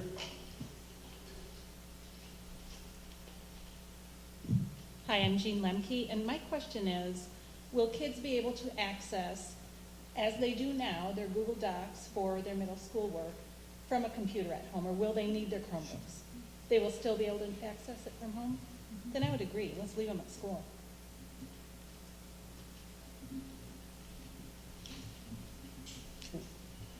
Any other questions? Or any other comments, rather? Okay. I do have a question then. If we did, or the administration did decide to not have the Chromebooks go home at all, would that would that eliminate the need for insurance? Or would that not be relevant there? I think you'd still need insurance. The district would need insurance because of breakage, because of theft and loss and all of that. Correct? A lot of that is handled internally, and we don't, because these Chromebooks are $300 a pop. Insurance doesn't necessarily cover items of that costs. These are even being shifted to a supply materials kind of budget. So they're not necessarily considered at that asset level. So our insurance, which only covers on-campus kinds of things, that's the current arrangement that we have. I'm confused. So the district already has insurance for any kind of technology that's already existing, correct? And so if anything happens to that, it would be covered. Not repairs, theft, yes, but our deductible's $2,500. So unless somebody walked out with a whole cart, we would have to cover the first $2,500. Okay. So the answer to my question then is yes, we would still need the insurance, or the district would need to cover the insurance, and we did that. Okay, and then the question would still be who has to pay for it. Okay.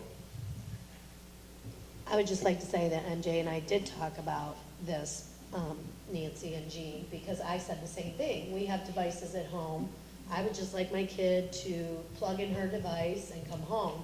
But what we talked about at the junior high level is how they're moving from classroom to classroom. They might start in their homeroom, but they might end in science. And right now there is not, I just assumed there was like a station where you could plug in your your computer, it would charge, and that would go into a room by a maintenance engineer and they would be locked up. Well, that's a poor assumption. So we just kind of talked at the break that, you know, your child will be responsible. Think of it as bringing home a textbook, get that charged and bring it to school the next day. From that aspect, because they would be leaving the facility, I do think we need insurance. Well, but they may not necessarily leave the facility, but certainly they're moving around in the building. There is definitely a difference in usage in 3, 4, 5 versus 6, 7, and 8. And I think that there is definitely a greater incidence or potential for incidents for damage in 6, 7, and 8, even if they don't go home. And that being said, I think that would justify potentially a self-funded fee to mitigate any expenses for damage.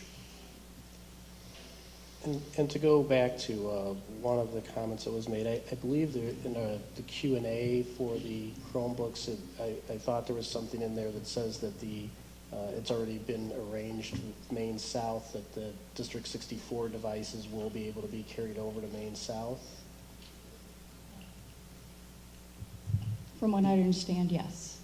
So in the arrangement that we purchased the same model of Dell Chromebooks, that those would be able to be devices that they use in high school. Although this recommendation will make that moot. Yes. Because since the district will own the Chromebooks, no They one don't. will have one to. They won't move. Very good point, thank you. They won't move. But actually, that was a point I had wanted to make too, because when in our, the comment was made that, we hadn't thought of that. And in our original recommendation, we were at least certainly told as a board that, if a family bought them in 8th grade, used them in the district for a year, that they would be able to take it to 207. So I certainly hope that was right. And aside from the fact that the devices are not going to be moving to 07, certainly the students utilizing them will be more familiar with them by the time they do reach 207. So there's some, for good or for bad, reason for getting the Chromebook then. Yeah. So I saw somebody raise their hand back there. Yeah. You need to come over here, though.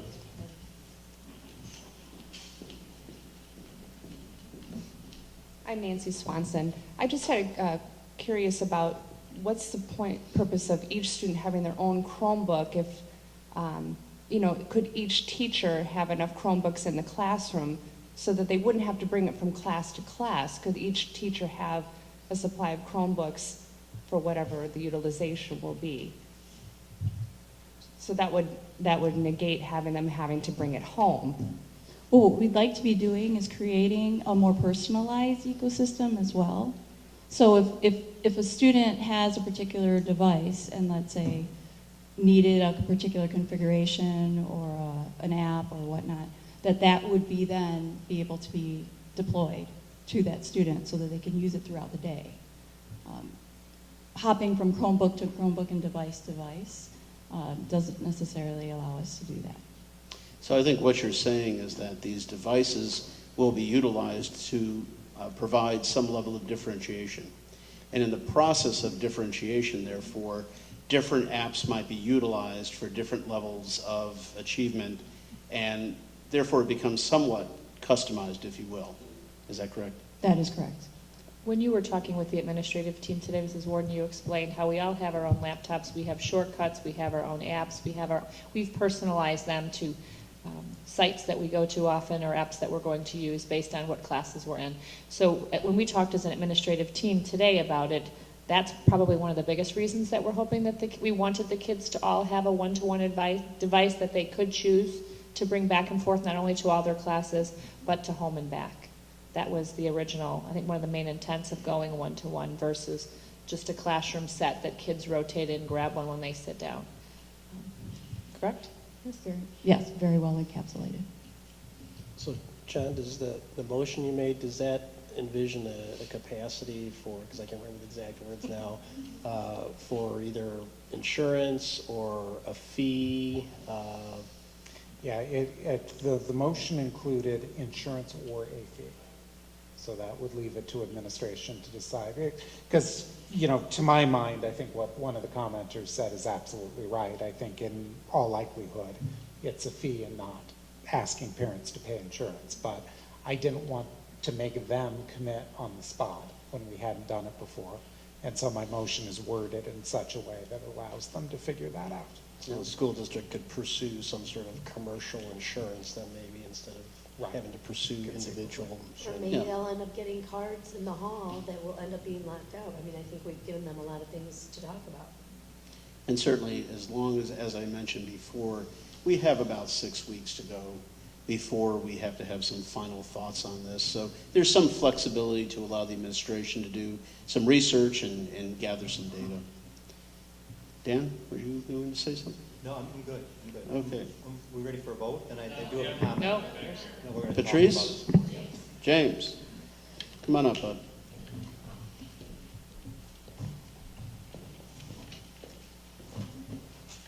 Hi guys, my name is James Dombrow. Some of you know me already, but I just had a quick question for clarification. When you talk about Chromebooks, one of the main benefits I've heard through 207 and 64 is the cloud, okay? So when I sign into whatever Chromebook it is with my Google account, all my stuff downloads, including those specific apps or what have you, bookmarks. So what would be, I was just kind of confused when you said that it wouldn't be available if they were to have them on cards or whatever the other situation might be, but I thought the whole point of Google's cloud and the whole ecosystem it sets up there is that I can log in on one device and have the same experience on another Chromebook. If I were to lose mine or break it or whatever, everything just comes back down. So if you could. That is true. And in some sense, I think one of the things that we want to ensure in our ecosystem is one, access, and two, maximizing instructional time. So with as many apps and configurations that need to get downloaded every time that you log in. So it was the time you were taking. There is a That's what you time were- factor, yes. Okay. Well, thank you for that clarification. That answered my question. You're welcome. Okay, any other comments?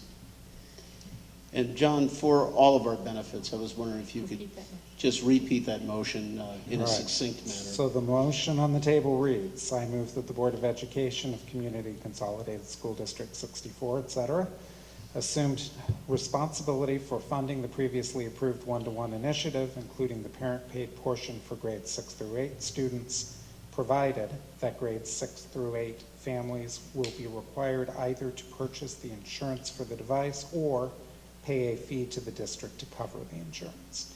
And we had a second on that, and that was Vicky. I also want to point out to everybody that since the board has previously voted on a different format for this, this needed to actually be brought back by somebody who was in the majority last time, so I do appreciate John for doing that for us. We'll take a vote starting. Give me I just want to make one comment. I'm going to vote no, and I think I owe an explanation on why. So I'm looking at this not only as a board member, but I'm looking at this also as a parent of a 5th and a 4th grader. So I understand the burden put on, that is going to be put on parents by this one-to-one initiative. And I understand under the original plan that I'd be, you know, I'm going to be paying part of that burden if we went forward with the plan, having a 5th and a 4th grader. But However, you know, we did reach an agreement, and we had a balance of what we thought was fair for parents to pay for, and what we thought a fair burden was for the taxpayers in the community to pay for. And I don't feel comfortable, just because of certain situations or that we're getting certain comments now, for me to take that whole burden and move it from parents and onto the taxpayers. So I thought I owed an explanation on why I'm going to vote no, and that's the reason being. For what it's worth, Dan, I started where you were when I first heard about this, and Okay. I ultimately was convinced to move, but I very much respect your view on that. Thank you. Yeah, I didn't start there. I was always concerned about the burden that the parents were faced in light of the fact of a study that was done and published last year showing that our student fees were already much, not even considerably, much higher than other districts. And that my main concern was the ultimate funding of this. And I thought that once we saw a surplus in the budget, perhaps ultimately that could be recouped out of our operations. But I get it. I totally get it. This is a very difficult decision. There's no question about it. I hate to say it, Tony, but now you moved me to make one more comment, which was just to make sure to remind folks that our fees are high. They actually have been cut substantially in the last couple of years. We have, on a district-wide basis, cut our fees by a third within the last couple of years. We were collecting about $1.5 million in fees a couple years ago. Now we're collecting about $1.0 million.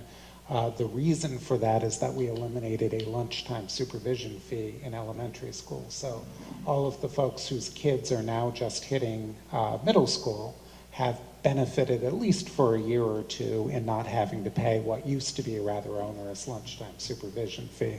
So I don't at all want to suggest that our fees are no longer high, because they still are, but I think it's worth noting that they have come down recently. And you're right, John, and they have come down by, that lunchtime supervision fee, I believe, was about $430,000 that the district has assumed on behalf of the parents. So we're back to voting. So, Dan? No. Aye. Yes. Yes. Aye. Aye. And we have a new policy. Thank you, gentlemen and ladies. Okay, we are back to our regular agenda, and we are going to talk about adopting the tentative budget for the 14-15 year and establishment of a public hearing date. As this is an action item, are there any comments from the audience on this acceptance of the budget? Are there, yes? No? Okay. All right. Run. Okay. All right, there's no comments from the public, so, or is there any board discussion on the tentative budget? The only thing I would add is that I would suggest that we approve the budget in such a fashion as to have Becky remove the $479,000 odd dollars that currently are in the budget as revenue for the Chromebook fees, since we just decided that we are no longer going to collect those. I think we can incorporate that wording right into the motion.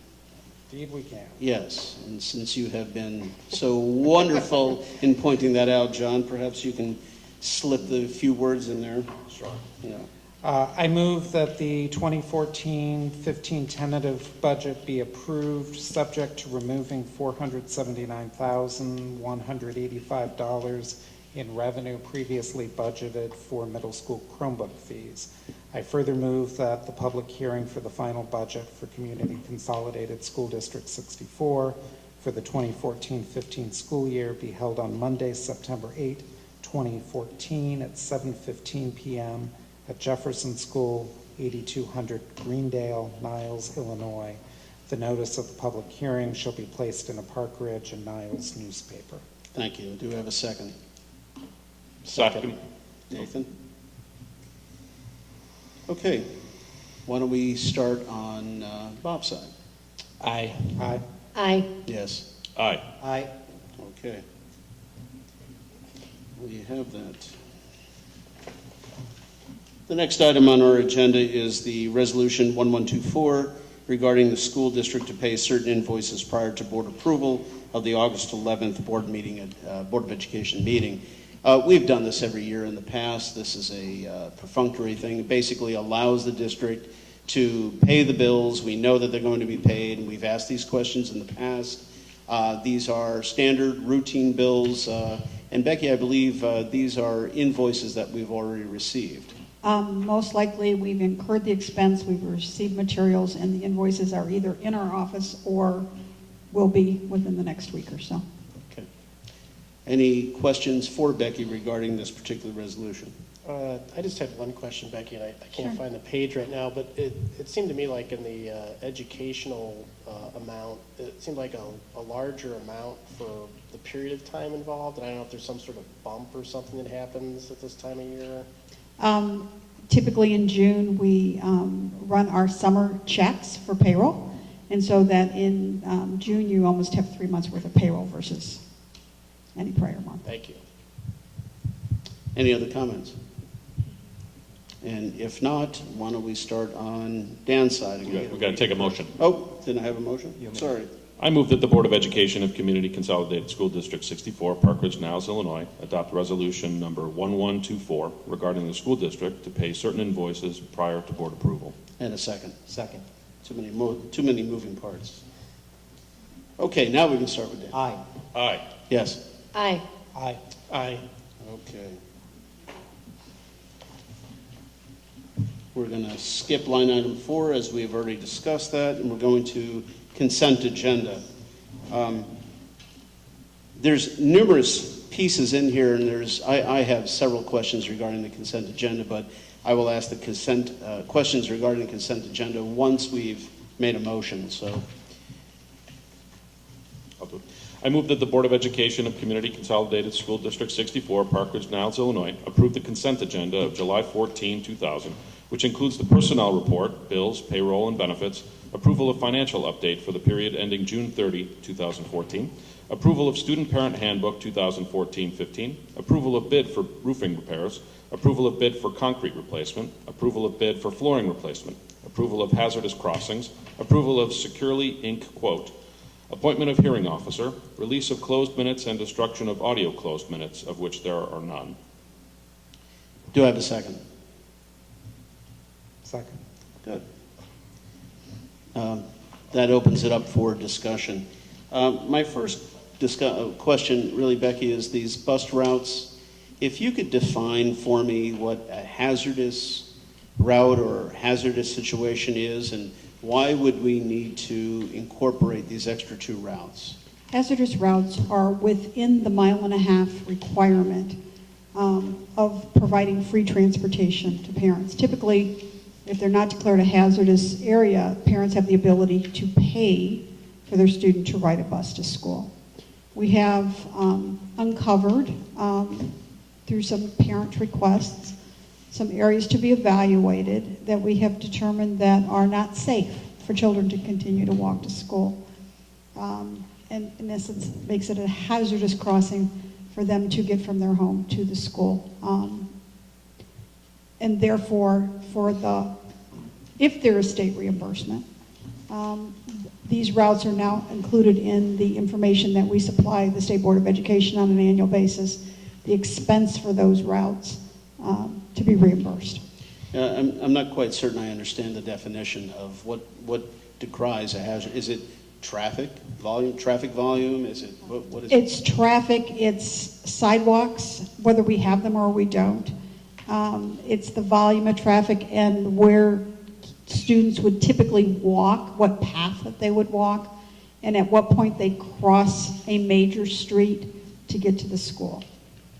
Tony, I had asked some of the same questions of Scott right before the meeting, and Scott, correct me if I'm wrong, what I understood the approval to be is we are making an application to the state for the state to designate some of these areas as hazardous crossings.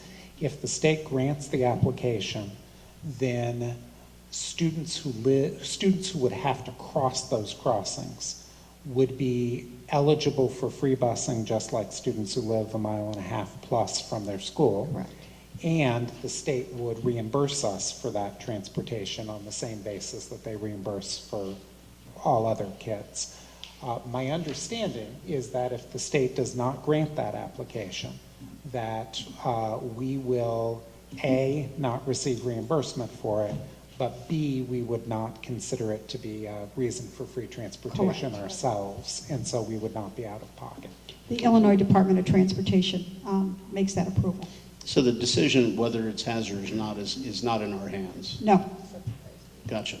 there's a formula and a worksheet that has to be completed with some additional information that's sent off to the Illinois Department of Transportation, and they make that approval. Okay. Well, that, Could I ask then, is the expense that the state covers, do they cover the total direct expense of providing the additional bus routes, or is it some portion that's covered?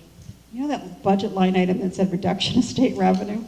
The state, in their infinite wisdom several years ago, reduced substantially the amount of transportation reimbursement for regular transportation. They continue to reimburse at the state level for special ed transportation, but we receive minimal amount for regular transportation. There's always conversation in Springfield that it's going to go back to the statutory authority, but I don't think it'll happen before I retire. So to make up a cartoon small number, so if it cost $100 to provide busing for a year for this, I mean, would the state cover $5, $10? $2?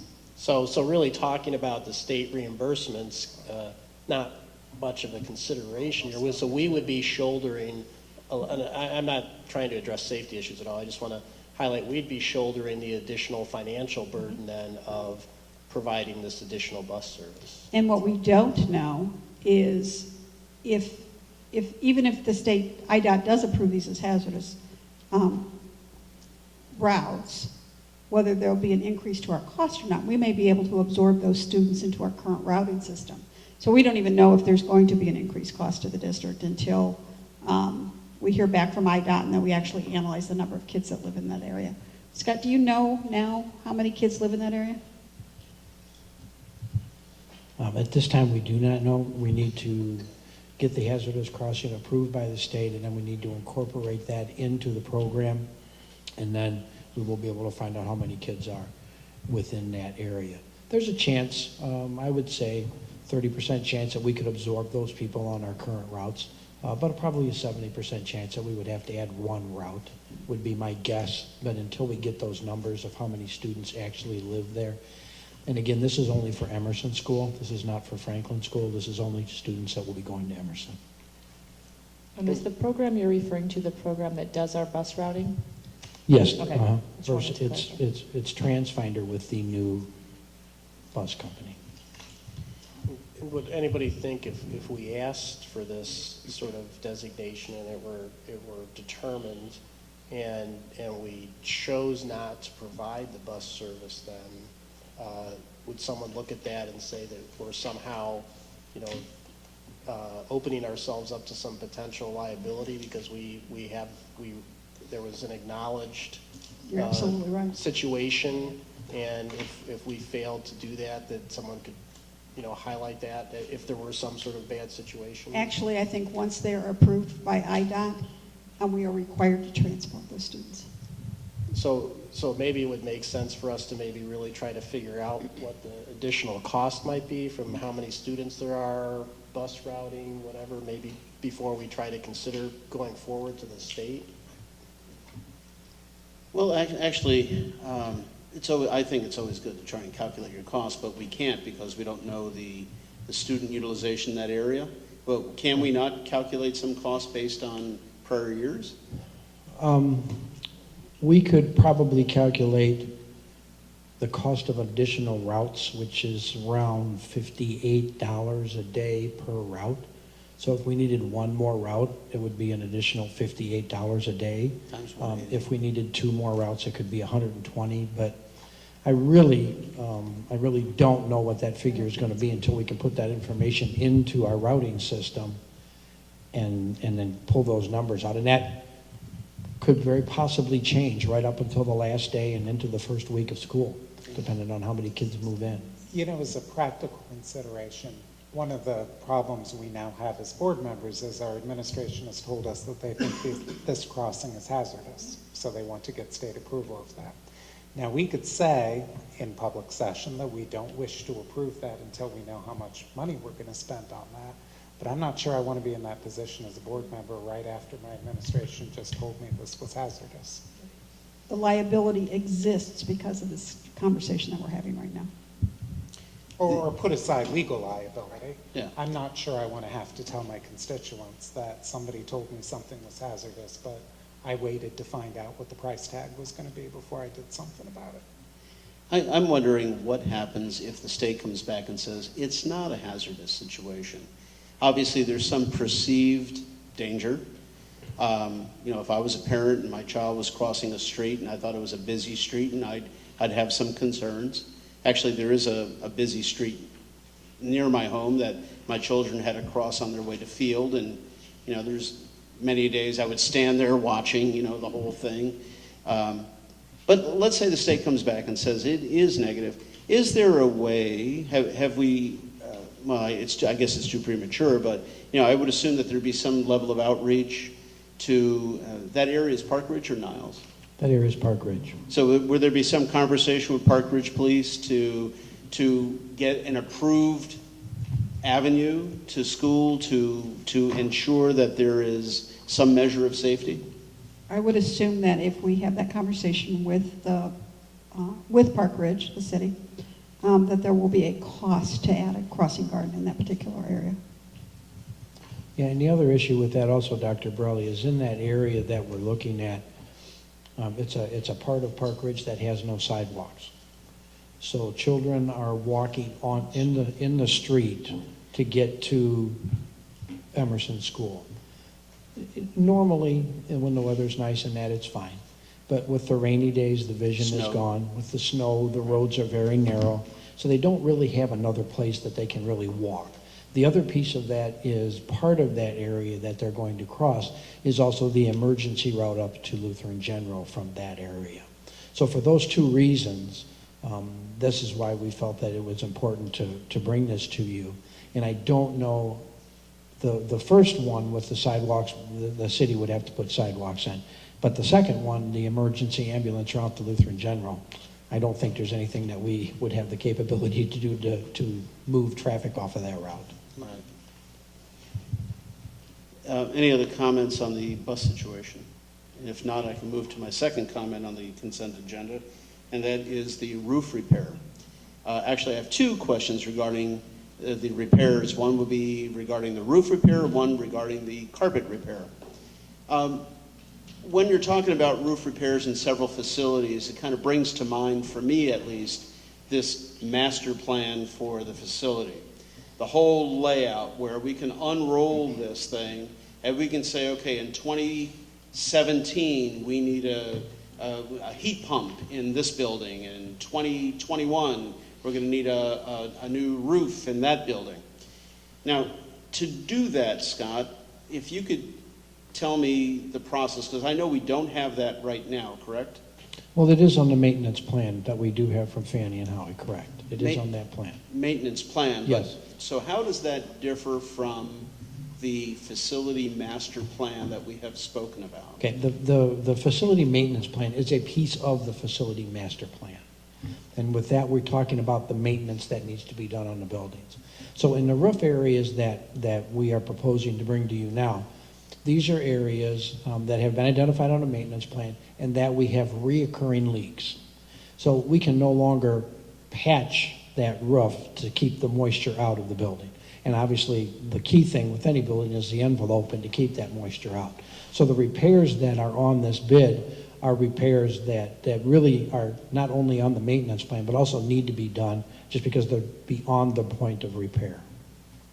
And the formulation of the district master plan, therefore, to get that, we're going to need phase 2, correct? That is correct. And that's a different discussion. Yes. Yeah. You and I have had this discussion regarding flooring a couple of months ago. And there were some issues about replacing carpeting, and I said, well, why replace carpeting it's just going to get dirty and beat up and constantly has to be cleaned, we should be utilizing linoleum or something to that effect. Until I was informed that there is a lot of asbestos. And the carpeting was put down basically to cover the old asbestos tiles and mitigate the expense of having to remove those. Ultimately, I think that it would be to everyone's advantage at some point to remove all these slowly but surely, making progress.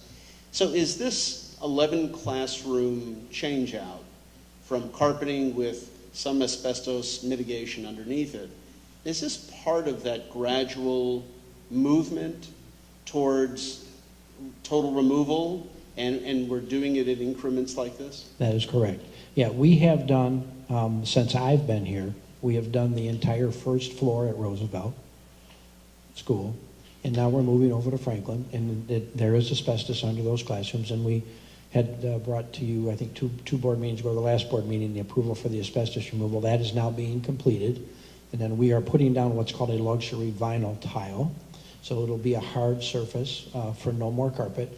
We've had a lot of issues with people questioning indoor air quality and the environmental companies. Everybody comes back and says, you really need, the carpet needs to get out. We need to get rid of the carpet. We need to go with a hard flooring. So that's the direction that we've done. We have started, Ms. Allard and I have talked about allocating a certain amount of dollars each year, and it's part of the budget for floor replacement. I believe we're at, I don't want to say what it is because I'm not sure, but at any rate, it's a rather, yeah, it's a secret number, which I can't share with, no. It's a substantial, I think it's $100,000 a year is what I think we're allocating for flooring replacement within the You've got district. about $110 now. Yeah, right. So, and that's for 10 classrooms. Yes. So at that rate, I mean, what is our projected completion rate? In order for us to get all of the classrooms and hallways done at that, I'd have to go back and look. I sent that out. I think it's about a 6-year deal. I think it's about $650,000 to $700,000 to do that work. Don't quote me on that. I can get that information back to you. I'm going from my memory, which is not great. But it is an expense, but we have started that process because the carpet in the classrooms are being worn. There's some, it needs to be replaced, but it's an expensive proposition due to the asbestos. So Yeah, it is imagine.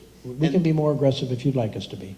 If you do replace it with carpet, instead of undergoing the asbestos mitigation and carpet removal, and what is the delta in cost between cleaning it all out and putting linoleum in and asbestos mitigation versus just recovering it with new carpet? Well, we cannot recover it with new carpet because when we pulled the existing carpet up, in the infinite wisdom of people in the past, they've glued that carpet down to the tile.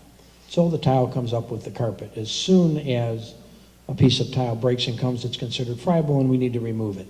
Now at Field, on our bid, we did have an item in there that if they could do heat removal, which means that all the tile would stay on the floor in the room, that would be a credit back to us because the heat removal is a less expensive process than removing it as a friable. I think there's about 3 rooms that we're going to be able to get a reduction back. It's minimal. It's $1.50 a square foot or something like that. But we at least considered that when we brought those bids up. So you have to. The only way you can recarpet is to carpet over carpet, which is over asbestos, and my gosh, that's just not going to work very well. Okay. So we have to get rid of the asbestos. Regarding those 3 rooms that we might save some funding on, if we're going to have to do them later anyway, wouldn't it be more cost effective to do them now while they have Field all ripped up than to come back and do it later? At Field? Well, this is at Franklin. I thought you just said Field. Did I? I have a tendency to say the wrong school. Sometimes I wonder how I get all the work done right. But this is at Franklin School. I'm sorry, Tony. All right. Yes. No, that's fine. Okay. Okay. Thanks. Mm-hmm. Scott, can I ask a question? Just when we do repairs, like roofing repairs, something like that, do we get some sort of guaranteed time period? So if it fails or something, that we get repairs done? Or? Yes, there's a warranty on each individual roof, and each individual roof has a different warranty. The repairs, that's for a new one. The repairs now that we have, they'll have a year warranty on the repair. But when you get into, it's a long process. But when you, yeah, no, there would be a warranty. That's yes. all. Thank you. Mm-hmm. Okay. Any other comments? Because I have just one final comment on this consent agenda, and that would be to Becky. I've heard John mention many times the concept of staff creep, meaning that we have a fairly static enrollment, and yet you look at what it takes to educate those students. And I don't know, something in here as I was reading line by line, which was amazing in it of itself, but I was trying to go through this line by line. Something jumped out at me, and I thought, what would be our administrative ratio to our students, much less our staff ratio to our students? And we have a projected number of staff, and I could do the quick math, but I don't have the administrative ratio. And I wonder how that would compare to other districts. And I've heard some comments from the public that we might be top heavy or whatever, and I know that in the last 2 years we have added some administrative positions. So, and I guess I'm not asking for it right now, but I think that would be a nice number to, it's a nice number to have, not a necessary number to have, to come back to help aid some future discussion. If I may, since our email about this on Sunday, Mr. Martin has already begun reaching out to his colleagues in other districts to determine what their ratio, what are the administrative positions, how many students, so on and so forth. So I think Joel has already heard back from around 7 districts. So he's going to try to get that information to the board. We'll probably have it done within the next few weeks or whenever you would like it. Terrific. Yeah, next few weeks would be fine. Okay. All right, any other comments? And if not, we already have a motion, we have a second. Bob, how about if we start with you? Aye. Aye. Aye. Yes. Aye. Aye. All righty. Next item on the agenda would be approval of the minutes. And second? Or motion and a second?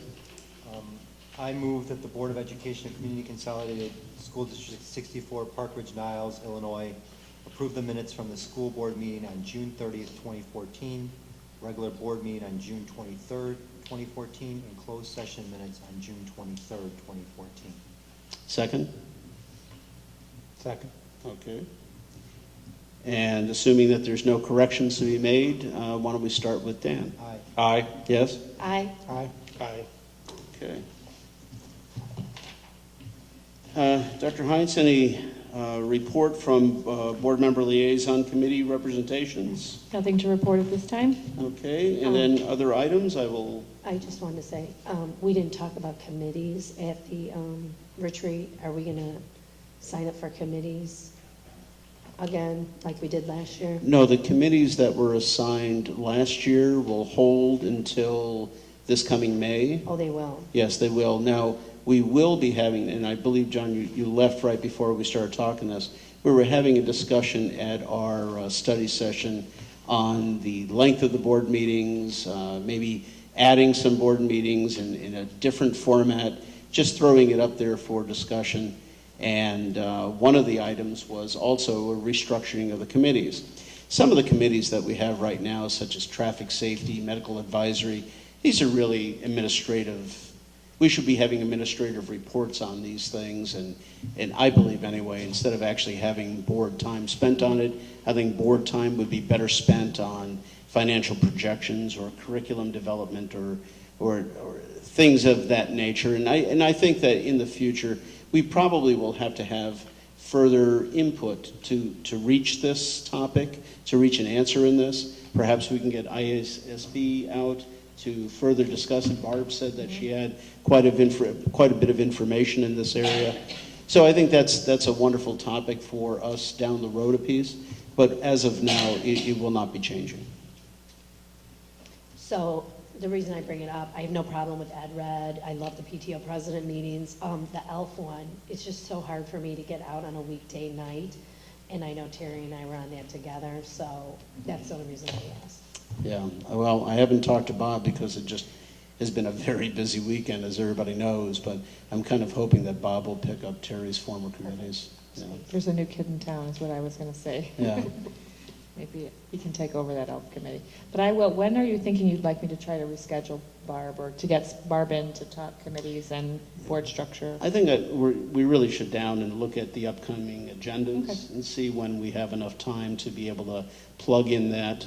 And as long as we're talking about this, Dr. Heinz has spoken to me about perhaps instead of doing this board retreat all in one shot as we have in the past, perhaps breaking it up into 2 separate occasions, maybe even a 3rd occasion, to where we can actually sit down and review and look back and reflect on things. And it may be a very judicious way to spend our time. So I'm certainly not going to ask everybody right now, but it will come back, and the question will be posed if we should be having another retreat in the January timeframe.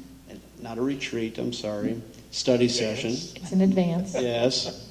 To have another planning session at some point in January to look back and evaluate where we are at our first 6 months of this 14-15 school year. As far as to answer your question, I think that we can simply sit down, look at the upcoming agendas, and kind of plan for when the board will have that time. Okay, that sounds good. Yeah. Do you have some other discussion items of information? Just very few, I'll be brief. Upcoming agendas, as you can see, they're at the back end of your agenda for today. We have no other meetings in July scheduled at this time. We have 2 in August. August 11th, at Jefferson School in the multipurpose room, we will have a special board meeting beginning at 7 p.m. The presentation will be, and discussion will be around MAP and MAP data. That's that outside consultant that is going to provide a training session for us. So that is when that will occur. And then we will have a consent agenda section. And I believe that's when we're going to take the new board photo session. So make sure to wear something extra nice that day. August 25th, also at Jefferson School in the multipurpose room, we will have a regular board meeting at 7:30. We will have a preliminary enrollment report shared, approval of June financials ending July 31st, 2014, resolution for recommending the board to adopt a copy fee schedule for FOIA requests. We will give you an update on the construction taking place this summer, update on Institute Day and opening day. Wow, that'll be the beginning of the school year. So we're going to update you on opening days and all of our plans and how things are shaping up. And then we're going to talk about the senior tax exchange program. So those are our August meetings. This month, since our last meeting, we just have one FOIA request to update. It's a rather large FOIA request. It's from a company that has reached out to us in the past. They're called Illinois Open the Books. And they are requesting that we provide copies for the following records that include any electronic copies from all vendors that we've made payments to between 2008 and 2013. They want it broken down by year. Becky's office is estimating that that's going to be approximately 1,000 documents that we're going to need to find the time and the manpower to generate for them. As a rule, we typically charge $10 cents per copy. We have gone back to the group to ask for a reduced fee, and we are currently back and forth with this company. We have a decision to make because they keep requesting free of charge all of this information. We would like to hold at 5 cents per copy, and that is where we are at this time. That sounds awfully cheap. How much effort goes into providing 1,000 documents? Unfortunately, we're not allowed to bill by effort or No, I'm just manpower. asking the question. But it will be, we've estimated is it about a day or more? At a minimum of loss of production. And I think it's Brian, is he in charge? So Brian will be putting this together over the course of a number of days. Over the last few years, we have converted, it is my understanding that we have converted a lot of our documents already to the web. Now they're going back for additional documents, dating back even further than what we've begun to post. And when did you begin to post these electronically? Is it? When we converted to Skyward, and I think that was in January of 2011. So we've given him from 2011 kind of forward, he wants to go back now to 2008, or this company does. And we would just charge them $50 for providing 1,000 documents and all the labor involved. And that is, he is still unhappy with us that it would be $50. He still thinks it should be free. Now, I understand that, is it statute that we necessarily have to provide this information for free if there's a certain requirement, but if there is an onerous request for documentation, we certainly are eligible to provide a small fee. Is that correct? Correct. Also, the request is in a format that none of our archive documents would be in, and we don't have to create documents for them. So it would be a matter of giving them a format that we have that they haven't even asked for. So. I guess my only thought on it is, one, I assume that you've been in touch with our council as That is far as correct. what we're obligated to do. I mean, I know, for instance, we're not obligated to create documents that don't already exist. I'm sure you've talked about to what degree you are allowed to charge. Beyond that, I guess I would see this as an administrative decision, and I don't have any opinion as a board member.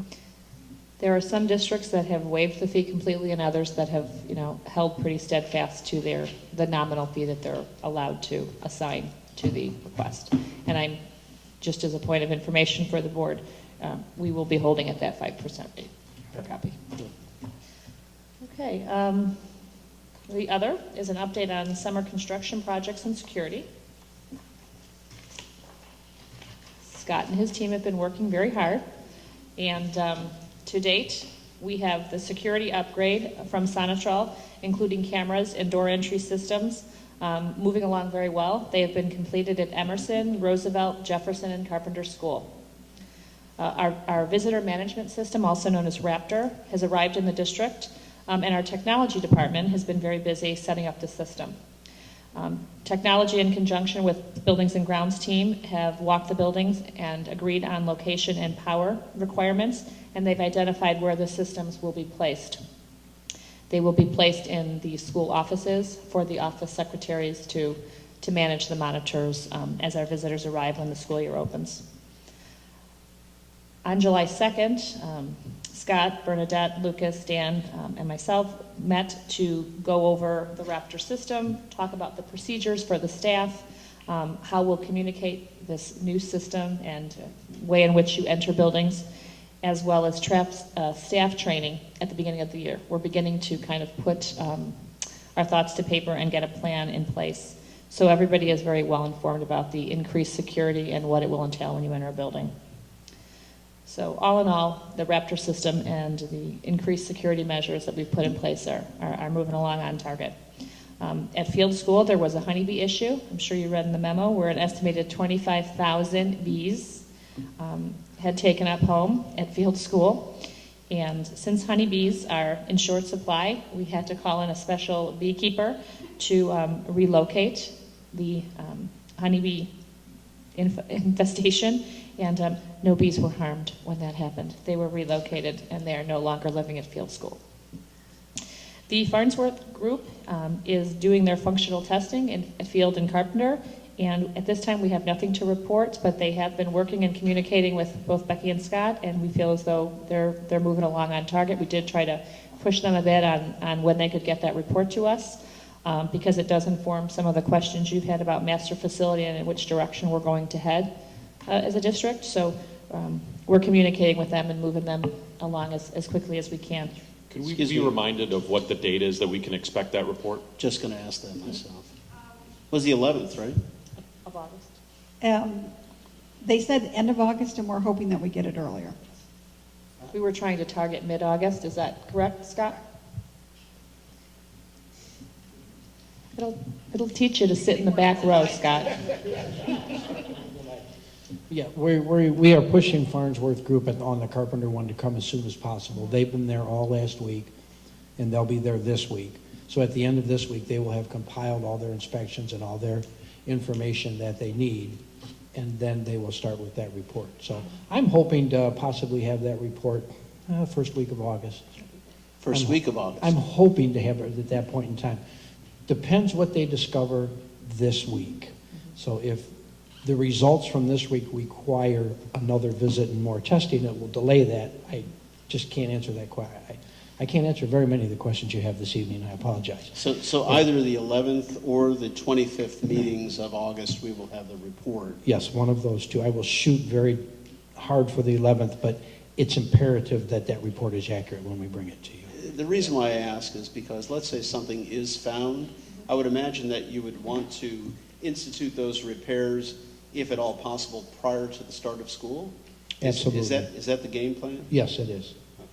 And we will do that. We're looking at those as we move through. Have there already been recommendations and acted upon recommendations? No, there has not been any official recommendations. I have talked with Farnsworth Group. This is a very crucial report, so I've asked Farnsworth Group to keep any recommendations or thoughts to themselves until we get the final report.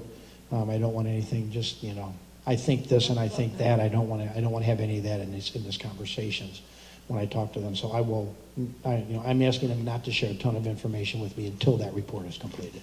Okay.